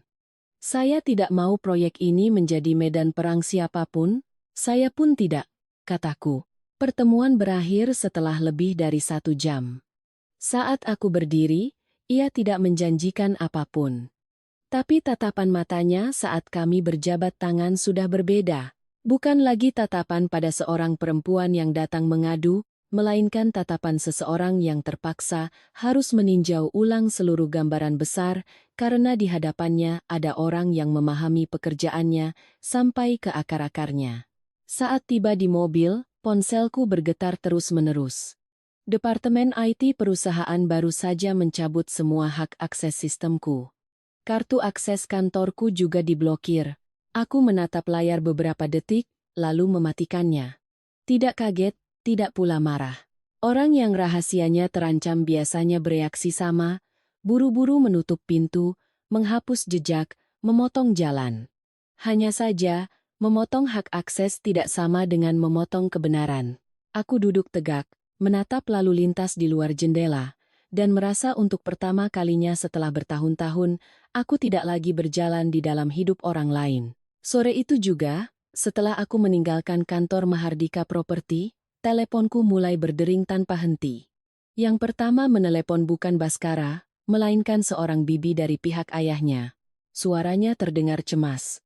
"Saras, ada masalah apa kok sampai begini? Ibu mertuamu baru saja telepon tante, menangis-nangis bilang kamu kabur dari rumah, bawa-bawa dokumen perusahaan. Orang hidup itu harus pakai perasaan, nak." Aku mendengarkan hingga selesai tanpa menyela. Ketika beliau berhenti, aku hanya menjawab singkat.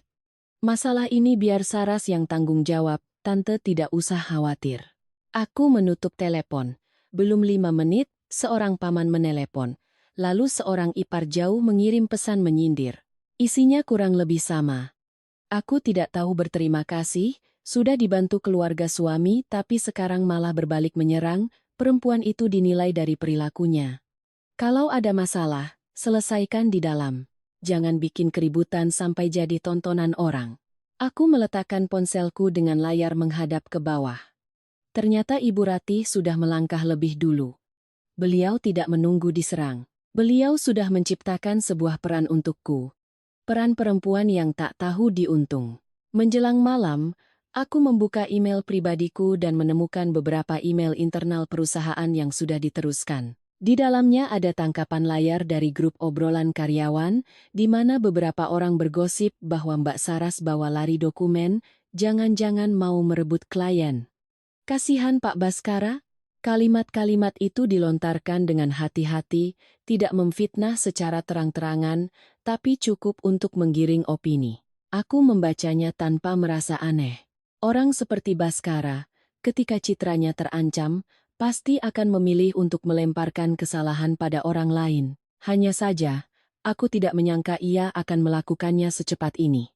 Malamnya, Kirana mengunggah sebuah foto di media sosialnya. Foto ruang keluarga rumah mereka yang terang benderang, dengan vas bunga baru yang indah, disertai tulisan. "Rumah bersih, hati pun jadi lapang." Ada hal-hal yang setelah pergi baru terasa lebih ringan. Tidak menyebut nama, tapi siapapun yang kenal pasti tahu ia sedang menyindirku. Aku menatap tulisan itu sejenak, lalu tertawa. Benar-benar masih kekanakan, ia tidak tahu. Terkadang orang yang paling banyak bicara justru yang paling cepat membocorkan rahasia. Keesokan paginya, aku datang ke kantor Citra Karsa.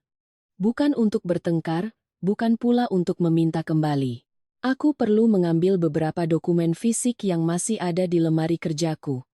Laporan perbandingan material, berita acara serah terima tahap demi tahap, dan beberapa catatan tangan yang bisa menjadi bukti pendukung. Aku berpakaian sederhana, melangkah melewati lobi seolah ini adalah rutinitas biasa. Tapi begitu sampai di pintu putar, seorang petugas keamanan menghampiriku. "Maaf, Mbak. Ada perintah baru dari atasan. Kartu akses Mbak sudah diblokir." Aku menatap petugas keamanan muda itu, melihat jelas keraguan di matanya. "Siapa yang memberi perintah?" Tanyaku tenang. Ia menelan ludah. "Dari bagian administrasi." "Mbak, saya hanya menjalankan tugas." Aku belum sempat berkata apa-apa, beberapa karyawan sudah berhenti di dalam lobi. Ada yang menatapku prihatin, ada yang membuang muka, ada yang berbisik-bisik. Tempat di mana aku pernah bersama mereka merevisi gambar hingga larut malam. Kini menjadi tempat di mana aku dihadang di luar seperti orang asing. Saat itulah, Dewi Lestari keluar dari lift. Ia mengenakan kemeja sutra berwarna terang. Tangannya memeluk map dokumen, langkahnya masih anggun seperti biasa. Melihatku, ia berhenti dengan sangat luwes, lalu tersenyum basa-basi. "Loh, Mbak Saras datang?" Aku menatap lurus ke arahnya. Saya mau mengambil barang-barang saya. Ia memiringkan kepala, suaranya lembut tapi menyebalkan. Saya rasa, sebaiknya Mbak bicara dulu dengan Pak Baskara. Suasana di dalam lagi sensitif. Saya hanya takut kalau Mbak masuk sekarang, nanti orang-orang jadi salah paham. Dua kata, salah paham terdengar manis, tapi isinya penuh duri. Aku tidak menjawabnya. Dengan orang seperti Dewi, semakin banyak bicara, semakin sia-sia. Tak lama kemudian, Baskara muncul di ujung koridor. Ia berdiri di dalam, menatap keluar, tidak melangkah lebih jauh. Jarak di antara kami hanya beberapa meter, dipisahkan oleh kaca lobi. Tapi rasanya sudah seperti dua dunia yang berbeda. Pulanglah, katanya. Kalau butuh apa-apa, kirim email ke bagian administrasi. Aku menatap pria yang pernah menjadi suamiku itu. Barang-barang saya, dokumen kerja saya, dan kamu suruh saya kirim email untuk meminta izin? Rahang Baskara mengeras.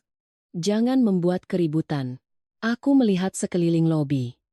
Begitu banyak mata yang tertuju ke sini, tapi orang yang menyuruhku untuk tidak membuat keributan adalah orang yang memblokir kartu aksesku dan menyebarkan rumor bahwa aku mencuri dokumen. Benar-benar. Ada orang yang melempar batu tapi menyuruh orang lain berjalan tanpa alas kaki. Aku berbalik tanpa berdebat lebih jauh. Bukan karena aku mengalah.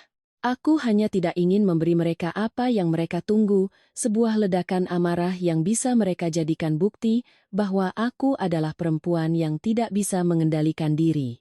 Begitu masuk ke mobil, Pak Hardiman menelepon. Aku menceritakan semuanya secara singkat. Beliau hanya berkata satu kalimat, ingat baik-baik. Menyerang dengan amarah hanya akan memberimu kepuasan sesaat. Menyerang dengan bukti akan memberimu kemenangan seumur hidup. Setelah menutup telepon, aku duduk diam menatap lalu lintas. Di kepalaku, setiap tanggal, setiap percakapan, setiap lembar bukti, kembali tersusun dalam barisan yang lurus. Mereka bisa mencoreng namaku untuk sementara waktu. Tapi jika kebenaran sudah cukup, lumpur yang dilemparkan pada orang lain pada akhirnya akan kembali ke tangan si pelempar. Keesokan paginya, saat aku sedang bersama Pak Hardiman meninjau ulang beberapa hal yang perlu disiapkan, ponselku bergetar hebat. Yang menelepon adalah Hani, seorang teman lama yang juga punya banyak kenalan di lingkaran pertemanan Kirana. Begitu telepon kuangkat, suaranya terdengar cepat.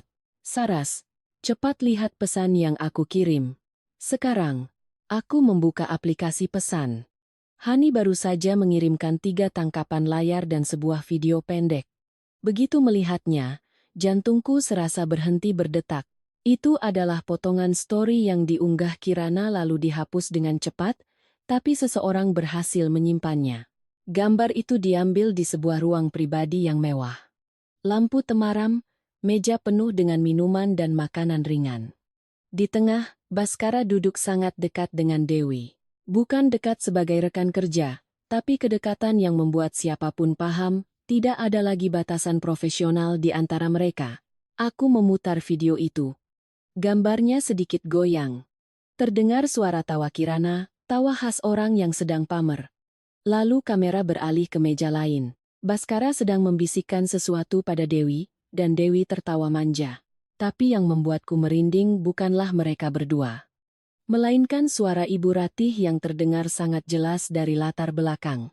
Biarkan saja dia di rumah mengurus gambar-gambar itu. Yang penting dunia luar tahu kalau perusahaan ini milikmu. Aku memutar ulang video itu sekali lagi untuk memastikan tidak salah dengar. Tidak. Setiap katanya begitu jelas. Dia itu adalah aku. Di rumah mengurus gambar-gambar itu adalah aku. Dan dunia luar tahu perusahaan ini milikmu adalah kalimat yang merangkum seluruh wajah asli ibu dan anak itu. Hani mengirim pesan lagi. Kirana pamer acara lama sama teman-temannya, mungkin lupa ada bagian itu di klipnya. Temanku keburu simpan sebelum dihapus. Aku duduk terdiam. Selama beberapa detik, seisi ruangan terasa sunyi. Pak Hardiman, melihat ekspresiku, mengulurkan tangannya. Aku memberikan ponselku padanya. Setelah menontonnya, sorot mata beliau yang biasanya tenang ikut menggelap. Ini barang bukti yang sangat mahal, katanya perlahan. Bukan karena ini sekadar bukti perselingkuhan, tapi karena ini membongkar niat, rencana, dan kesengajaan mereka untuk menghapus peranmu. Aku mengangguk. Benar. Jika hanya ada foto Baskara bersama Dewi, mereka masih bisa berkelit. Tapi suara Ibu Ratih di video itu adalah sesuatu yang tidak bisa dihapus. Itu mengungkap inti dari segalanya. Bahwa selama ini mereka sengaja membiarkanku bekerja keras, sementara dunia luar hanya boleh tahu nama putranya. Aku segera menyimpan video itu di 3 tempat berbeda.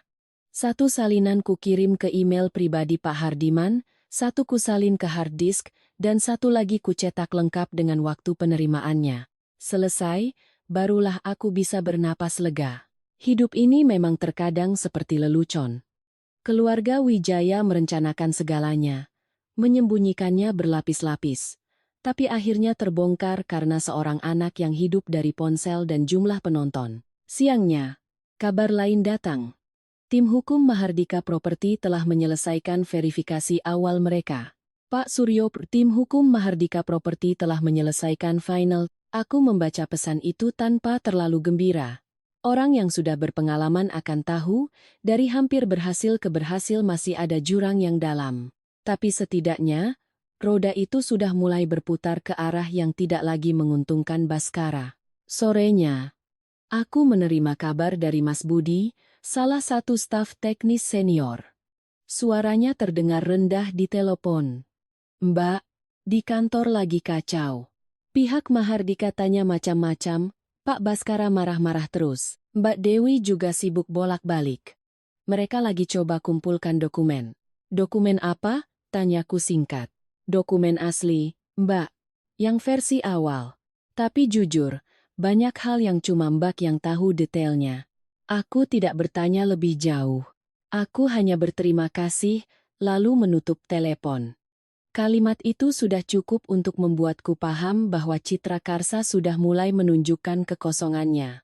Sebuah bangunan bisa tampak megah dari luar, tapi orang yang ahli cukup mendengar gema di dalam dinding untuk tahu tiang mana yang sudah lapuk. Menjelang senja, aku duduk sendirian di ruang kerjaku di rumah, memutar video itu untuk terakhir kalinya. Lampu kuning, suara tawa, wajah sombong Kirana, ketenangan Baskara, kemanjaan Dewi, dan suara Ibu Ratih yang terdengar begitu wajar. Semuanya menjadi sebuah lukisan yang ironis dan pahit. Mungkin mereka memang sudah terbiasa meremehkanku hingga tidak lagi merasa perlu menjaga batas, bahkan saat membicarakanku. Dan saat seseorang sudah terlalu lama meremehkan orang lain, mereka seringkali lupa bahwa celah terbesar justru datang dari kesombongan mereka sendiri. Aku mematikan layar, menatap ke halaman yang mulai gelap. Angin menyapu deretan pohon Kamboja, membawa aroma yang lembut. Di hatiku, amarah tidak lagi meledak-ledak. Ia mengendap berat dan kokoh seperti batu yang diletakkan di tempatnya. Aku tahu, roda itu sudah mulai bergerak. Dan kali ini, bukan aku yang terseret olehnya. 3 hari setelah video Kirana bocor, aku menerima kabar dari Mas Budi bahwa suasana di Citra Karsa sudah setegang senar gitar. Mahardika Property terus-menerus mengirim permintaan verifikasi, menuntut perbandingan data, hak cipta, dan riwayat dokumen. Baskara sibuk rapat, sementara Dewi nyaris tidak pulang dari kantor. Ibu Ratih, sebaliknya, masih berusaha tampil tenang. Semakin panik, semakin ia suka bersandiwara seolah segalanya masih terkendali. Maka, ia mengadakan sebuah pesta. Dalihnya adalah merayakan Kirana yang mendapat pekerjaan baru di sebuah butik kosmetik mewah. Tapi semua orang tahu, tujuan sebenarnya bukan itu. Ia ingin mengumpulkan kerabat, kenalan, dan beberapa relasi bisnis untuk membuktikan satu hal. Bahwa keluarga Wijaya masih baik-baik saja. Masih kuat, masih mewah, belum goyah sedikit pun. Bagi orang yang hidup dari gengsi, yang paling ditakuti bukanlah kehilangan uang, melainkan kehilangan tatapan kagum dari orang lain. Malam itu aku tidak datang. Tak ada alasan bagiku untuk menginjakkan kaki di rumah yang telah mengusirku. Tapi aku tahu persis apa yang sedang terjadi di sana, karena ada banyak orang yang suka menonton sebuah rumah besar retak dari dalam, lalu menceritakannya kembali dengan nada prihatin bercampur senang. Ruang tamu villa itu dihias terang benderang. Meja pesta dipenuhi anggur, anggrek, buah impor, dan aneka hidangan pembuka yang ditata indah. Ibu Ratih mengenakan kebaya beludru hijau, lengkap dengan set perhiasan mutiara kesayangannya. Ia mondar-mandir menyapa tamu, tertawa seolah tak ada badai.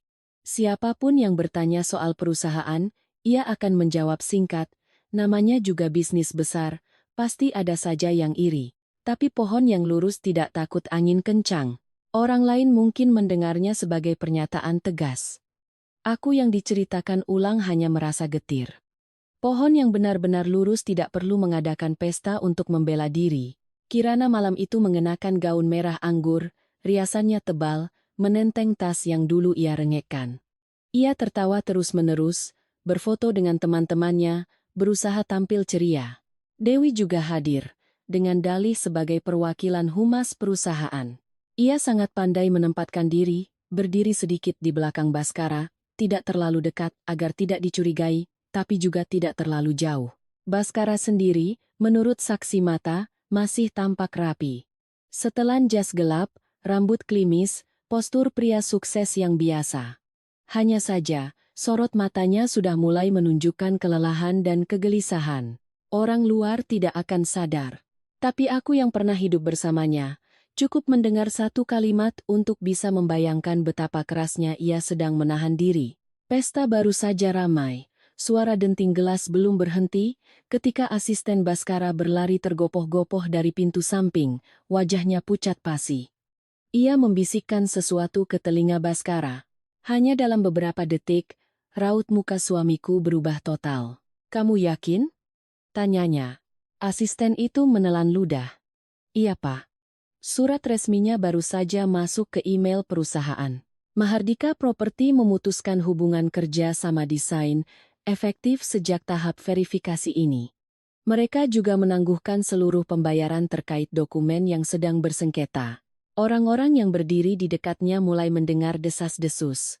Suara obrolan di ruang tamu mendadak surut. Ibu Ratih, yang sedang tertawa dengan seorang teman, melihat perubahan di wajah putranya dan segera menghampiri. "Ada apa, Nak?" Baskara belum sempat menjawab, telepon rumah berdering. Lalu dering kedua. Hampir bersamaan. Ponselnya bergetar hebat. Peneleponnya dari pihak bank.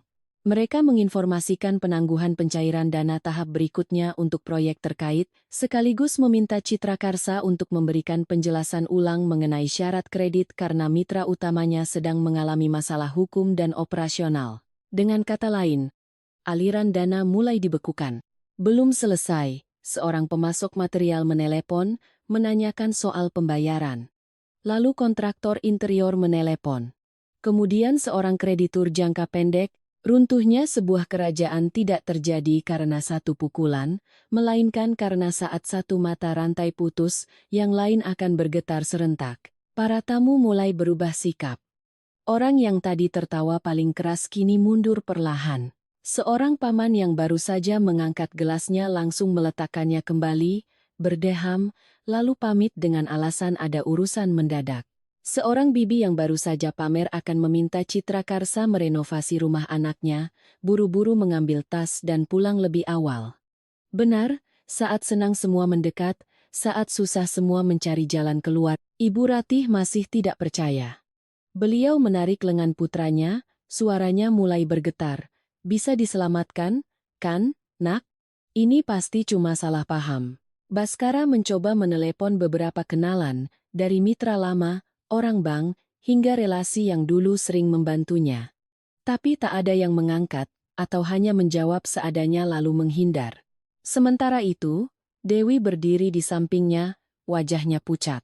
Ia mungkin tak pernah menyangka semuanya akan berbalik secepat ini. Orang yang terbiasa bersandar pada kemegahan orang lain biasanya sangat pandai ikut naik, tapi jarang siap saat harus jatuh. Ketika ruang tamu mulai sepi, meja pesta masih penuh makanan, lampu masih terang tapi suasana sudah sedingin rumah duka, barulah Ibu Ratih terduduk lemas di sofa. Tangannya mencengkeram lengan kursi, matanya menatap kosong. Selama ini, ia menjaga nama baik keluarga seperti menjaga gaun terindahnya.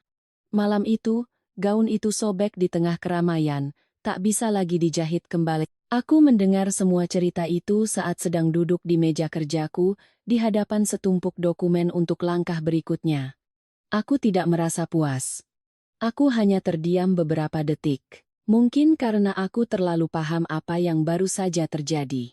Bencana di rumah itu bukan datang dari langit. Itu adalah tagihan pertama dari kehidupan yang terlalu lama dibangun di atas hasil kerja orang lain, sambil mengira mereka berdiri di atas fondasi yang kokoh. Keesokan paginya, setelah pesta yang bubar seperti acara pemakaman itu, aku dan Pak Hardiman datang ke kantor Citra Karsa. Langit Jakarta kelabu, angin musim kemarau menyapu dinding kaca gedung dengan suara kering. Aku mengenakan setelan gelap, sepatu hak rendah, membawa tas kulit yang biasa. Tanpa riasan tebal, tanpa perlu berpose kuat. Aku hanya tahu, hari ini aku harus masuk dengan postur seseorang yang datang untuk mengambil kembali namanya. Berbeda dari sebelumnya, kali ini tak ada petugas keamanan yang berani menghentikanku. Resepsionis berdiri, menunduk canggung. Matanya menghindar. Seolah dalam semalam seisi gedung ini sudah paham, ada posisi yang tidak bisa disingkirkan begitu saja. Ruang rapat Dewan Direksi berada di lantai tertinggi. Saat aku masuk, hampir semua orang sudah hadir. Beberapa pemegang saham besar, perwakilan tim hukum, dan kepala akuntan yang baru saja diminta kembali. Baskara duduk di sisi kiri, Ibu Ratih di sampingnya, seolah ingin menggunakan kehadirannya untuk mempertahankan sisa-sisa wibawanya. Kirana tidak ada, tapi Dewi berdiri di luar pintu kaca, wajahnya tegang, memegang dokumen tapi tidak diizinkan masuk. Begitu melihatku, wajah Ibu Ratih menggelap. "Berani juga kamu datang ke sini?" Aku menarik kursi, duduk, meletakkan tasku di atas meja. Suaraku tenang. "Saya datang ke tempat di mana ada hasil kerja saya. Tidak ada yang perlu ditakutkan." Satu kata saya saja sudah cukup membuat suasana ruangan menjadi berat. Ibu Ratih langsung sadar.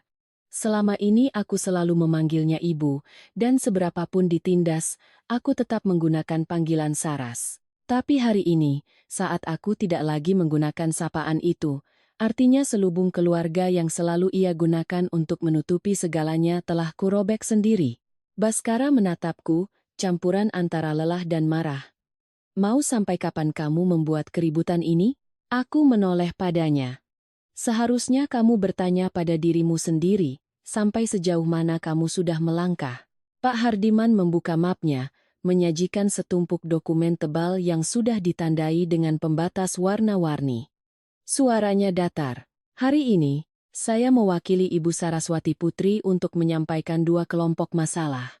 Pertama, hak kepemilikan saham yang sah yang pernah dibuat, diterima, namun kemudian sengaja disembunyikan dari proses pengumuman internal.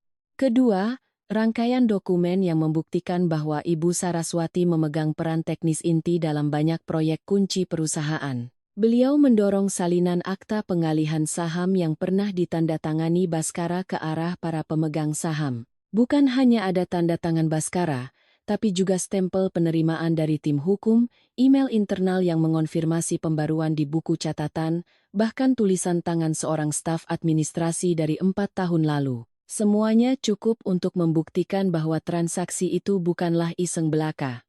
Wajah Baskara memucat. "Waktu itu saya tidak sadar," sergahnya. "Dokumen itu tidak punya nilai hukum."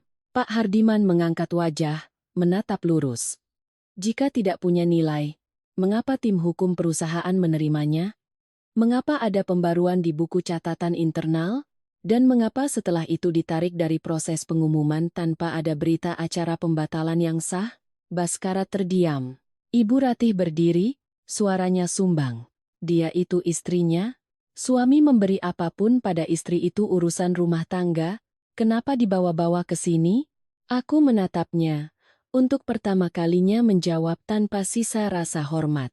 "Urusan rumah tangga itu saat ibu mengajari saya untuk tahu posisi, tapi saat kalian mengambil hasil kerja saya, memodifikasi dokumen, memakai uang perusahaan untuk kepentingan pribadi, lalu mencoba menghapus nama saya, itu bukan lagi urusan rumah tangga."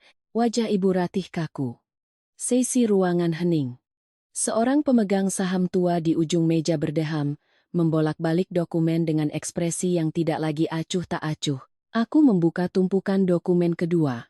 Di dalamnya ada sketsa asli, rangkaian email, riwayat revisi, dan lini masa teknis proyek-proyek besar. Aku tidak bicara panjang lebar, hanya menunjuk pada poin-poin yang tak terbantahkan. Siapa yang membuat konsep awal? Siapa yang merevisi skema fungsi? Siapa yang menyelamatkan proposal di menit terakhir? Dan bagaimana caranya namaku perlahan-lahan dihilangkan dari materi presentasi resmi?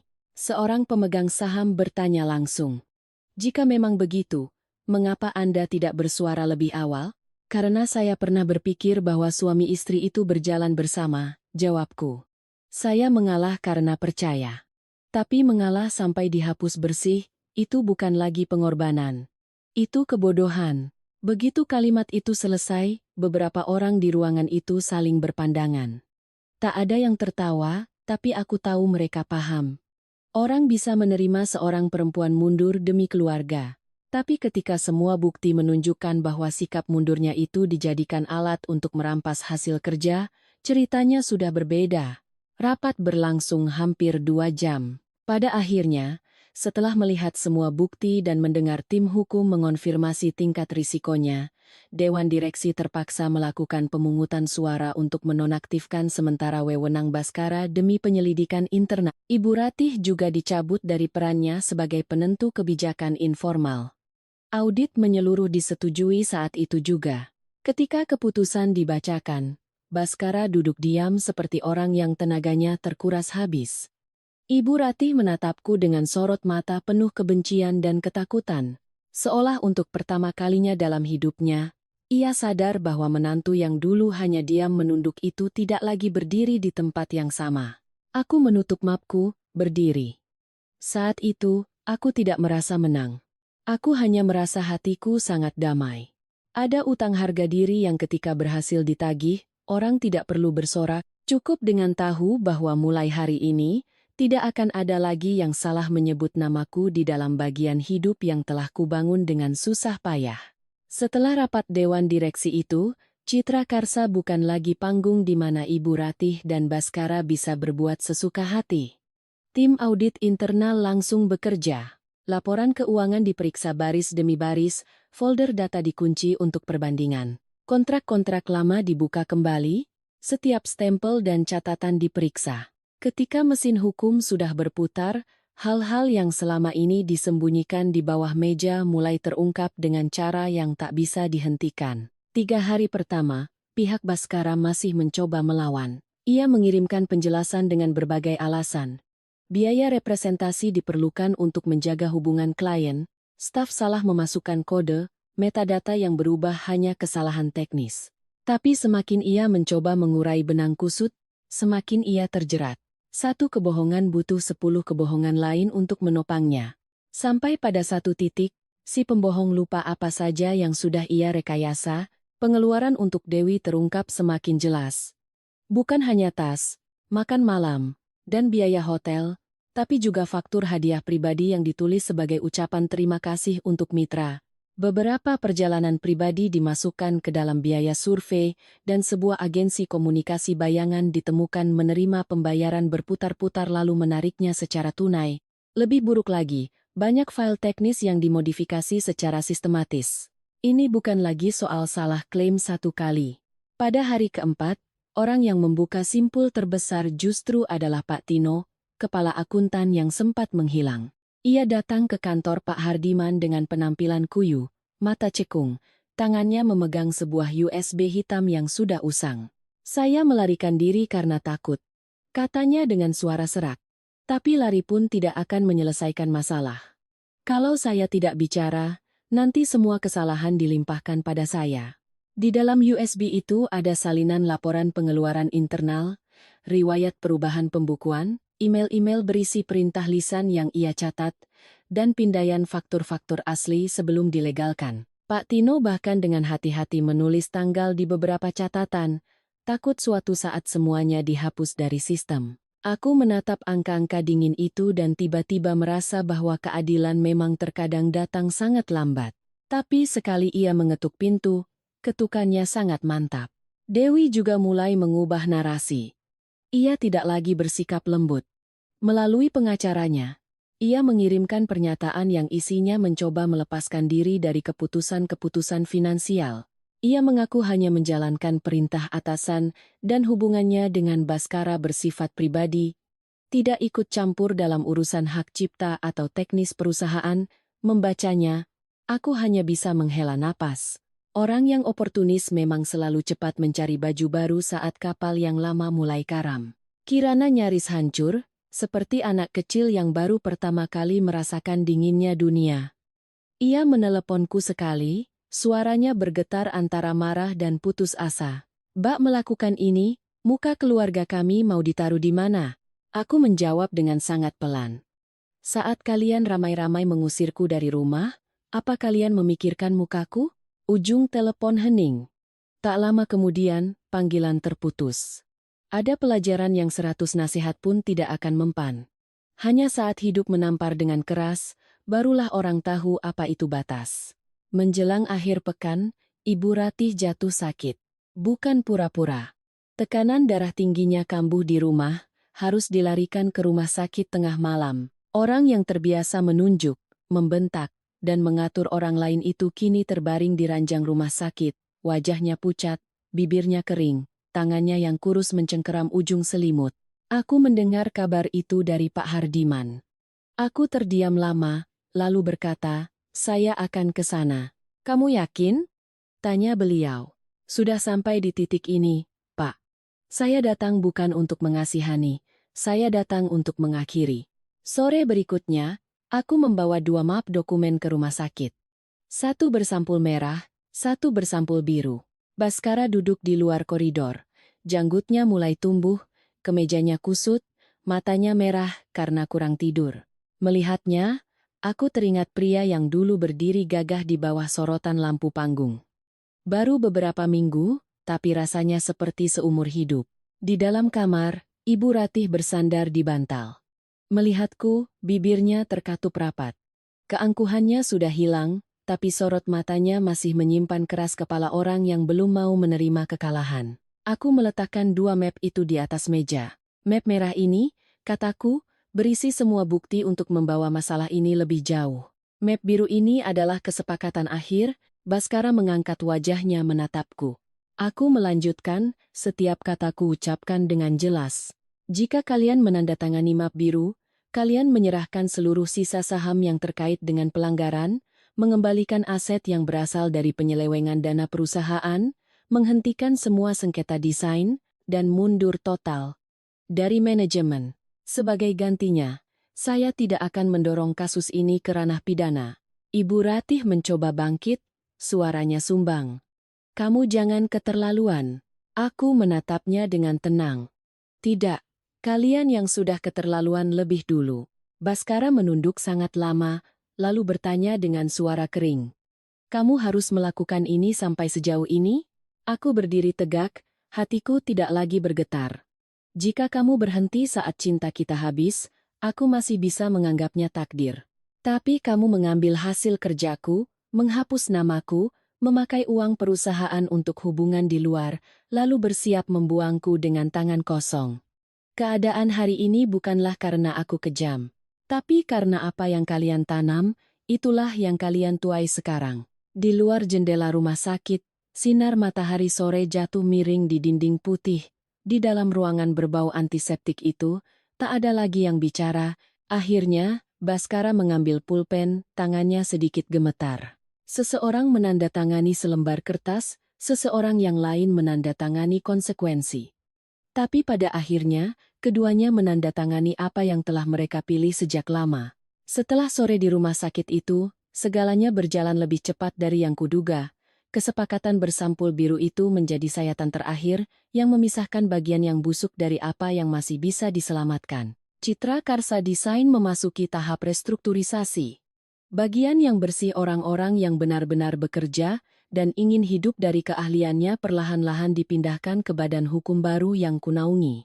Bagian yang kotor, dari pengeluaran fiktif, dokumen yang dimanipulasi, hingga mata rantai keuangan yang gelap, satu persatu dibongkar, disegel, dan diproses sesuai jalur hukum. Villa mewah keluarga Wijaya pun tak bisa dipertahankan. Mobil-mobil mewah ditarik, barang-barang yang dulu diagungkan sebagai simbol kesuksesan satu persatu lenyap dari ruang tamu, dari garasi, dari foto-foto pamer di media sosial. Orang luar melihatnya dan menghela napas. Tapi aku tahu, itu bukan musibah. Itu adalah tagihan yang jatuh tempo dari kehidupan yang dibangun di atas kebohongan. Beberapa bulan kemudian, saat perusahaan baruku diluncurkan, aku berdiri di atas panggung dengan namaku sendiri, Saraswati Putri. Bukan lagi istri direktur utama, bukan lagi pendukung internal, apalagi bayangan di belakang panggung yang memperbaiki hasil kerjanya agar orang lain bisa menerima tepuk tangan. Ruangan itu tidak terlalu riuh. Aku juga tidak ingin menjadikannya ajang curhat atau pembelaan diri. Aku hanya bicara tentang profesiku, bahwa sebuah ruang hidup baru akan benar-benar bermartabat jika orang yang menciptakannya juga hidup sesuai dengan nama dan nuraninya. Terdengar tepuk tangan yang tidak terlalu gemuruh, tapi rasanya jauh lebih melegakan daripada semua tepuk tangan yang kudengar dari balik panggung dulu. Setahun kemudian, aku kebetulan melewati jalan lama dan melihat Baskara keluar dari sebuah toko bahan bangunan kecil. Ia tampak lebih kurus, kemejanya sedikit pudar, tak ada lagi penampilan necisnya yang dulu. Ia berhenti saat melihatku, lalu mengangguk pelan.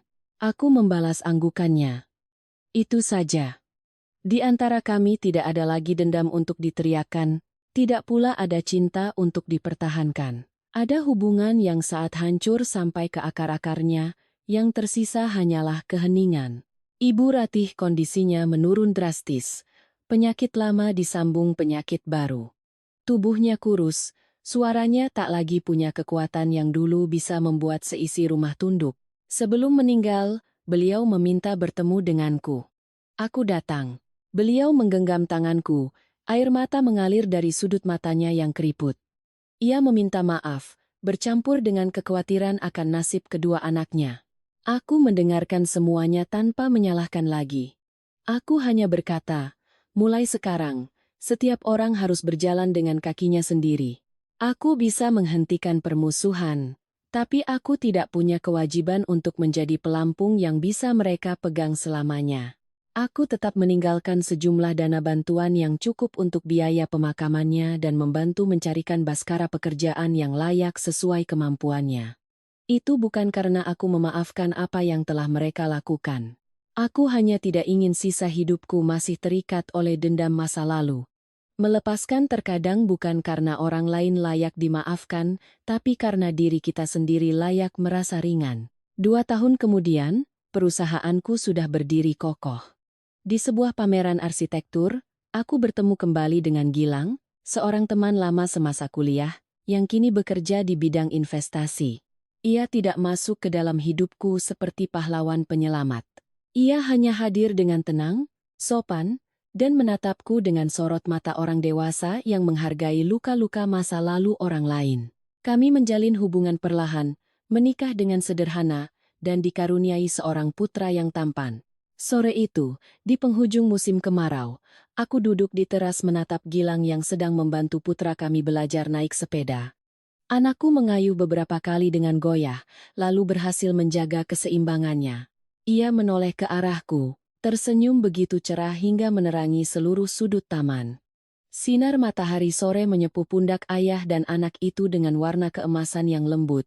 Aku duduk diam, tanganku di atas cangkir teh yang hangat, dan tiba-tiba mengerti. Proyek terbesar dalam hidupku bukanlah rancangan di atas kertas. Proyek terbesar adalah kehidupan ini sendiri. Kehidupan yang harus kubongkar fondasinya yang lapuk untuk kubangun kembali di atas kebenaran, martabat, dan kedamaian. Dalam hidup, terkadang mengalah adalah cara menjaga keharmonisan. Tapi ada kalanya, terus-menerus mengalah hanya akan membuat kejahatan semakin menjadi-jadi. Kita harus hidup dengan baik, tapi jangan menjadi baik hingga kehilangan diri sendiri. Dan jangan pernah lupa, siapa yang menabur angin, cepat atau lambat pasti akan menuai badai. Sementara orang yang tahu kapan harus bangkit, pada akhirnya akan menemukan kembali bagian hidup yang memang layak untuk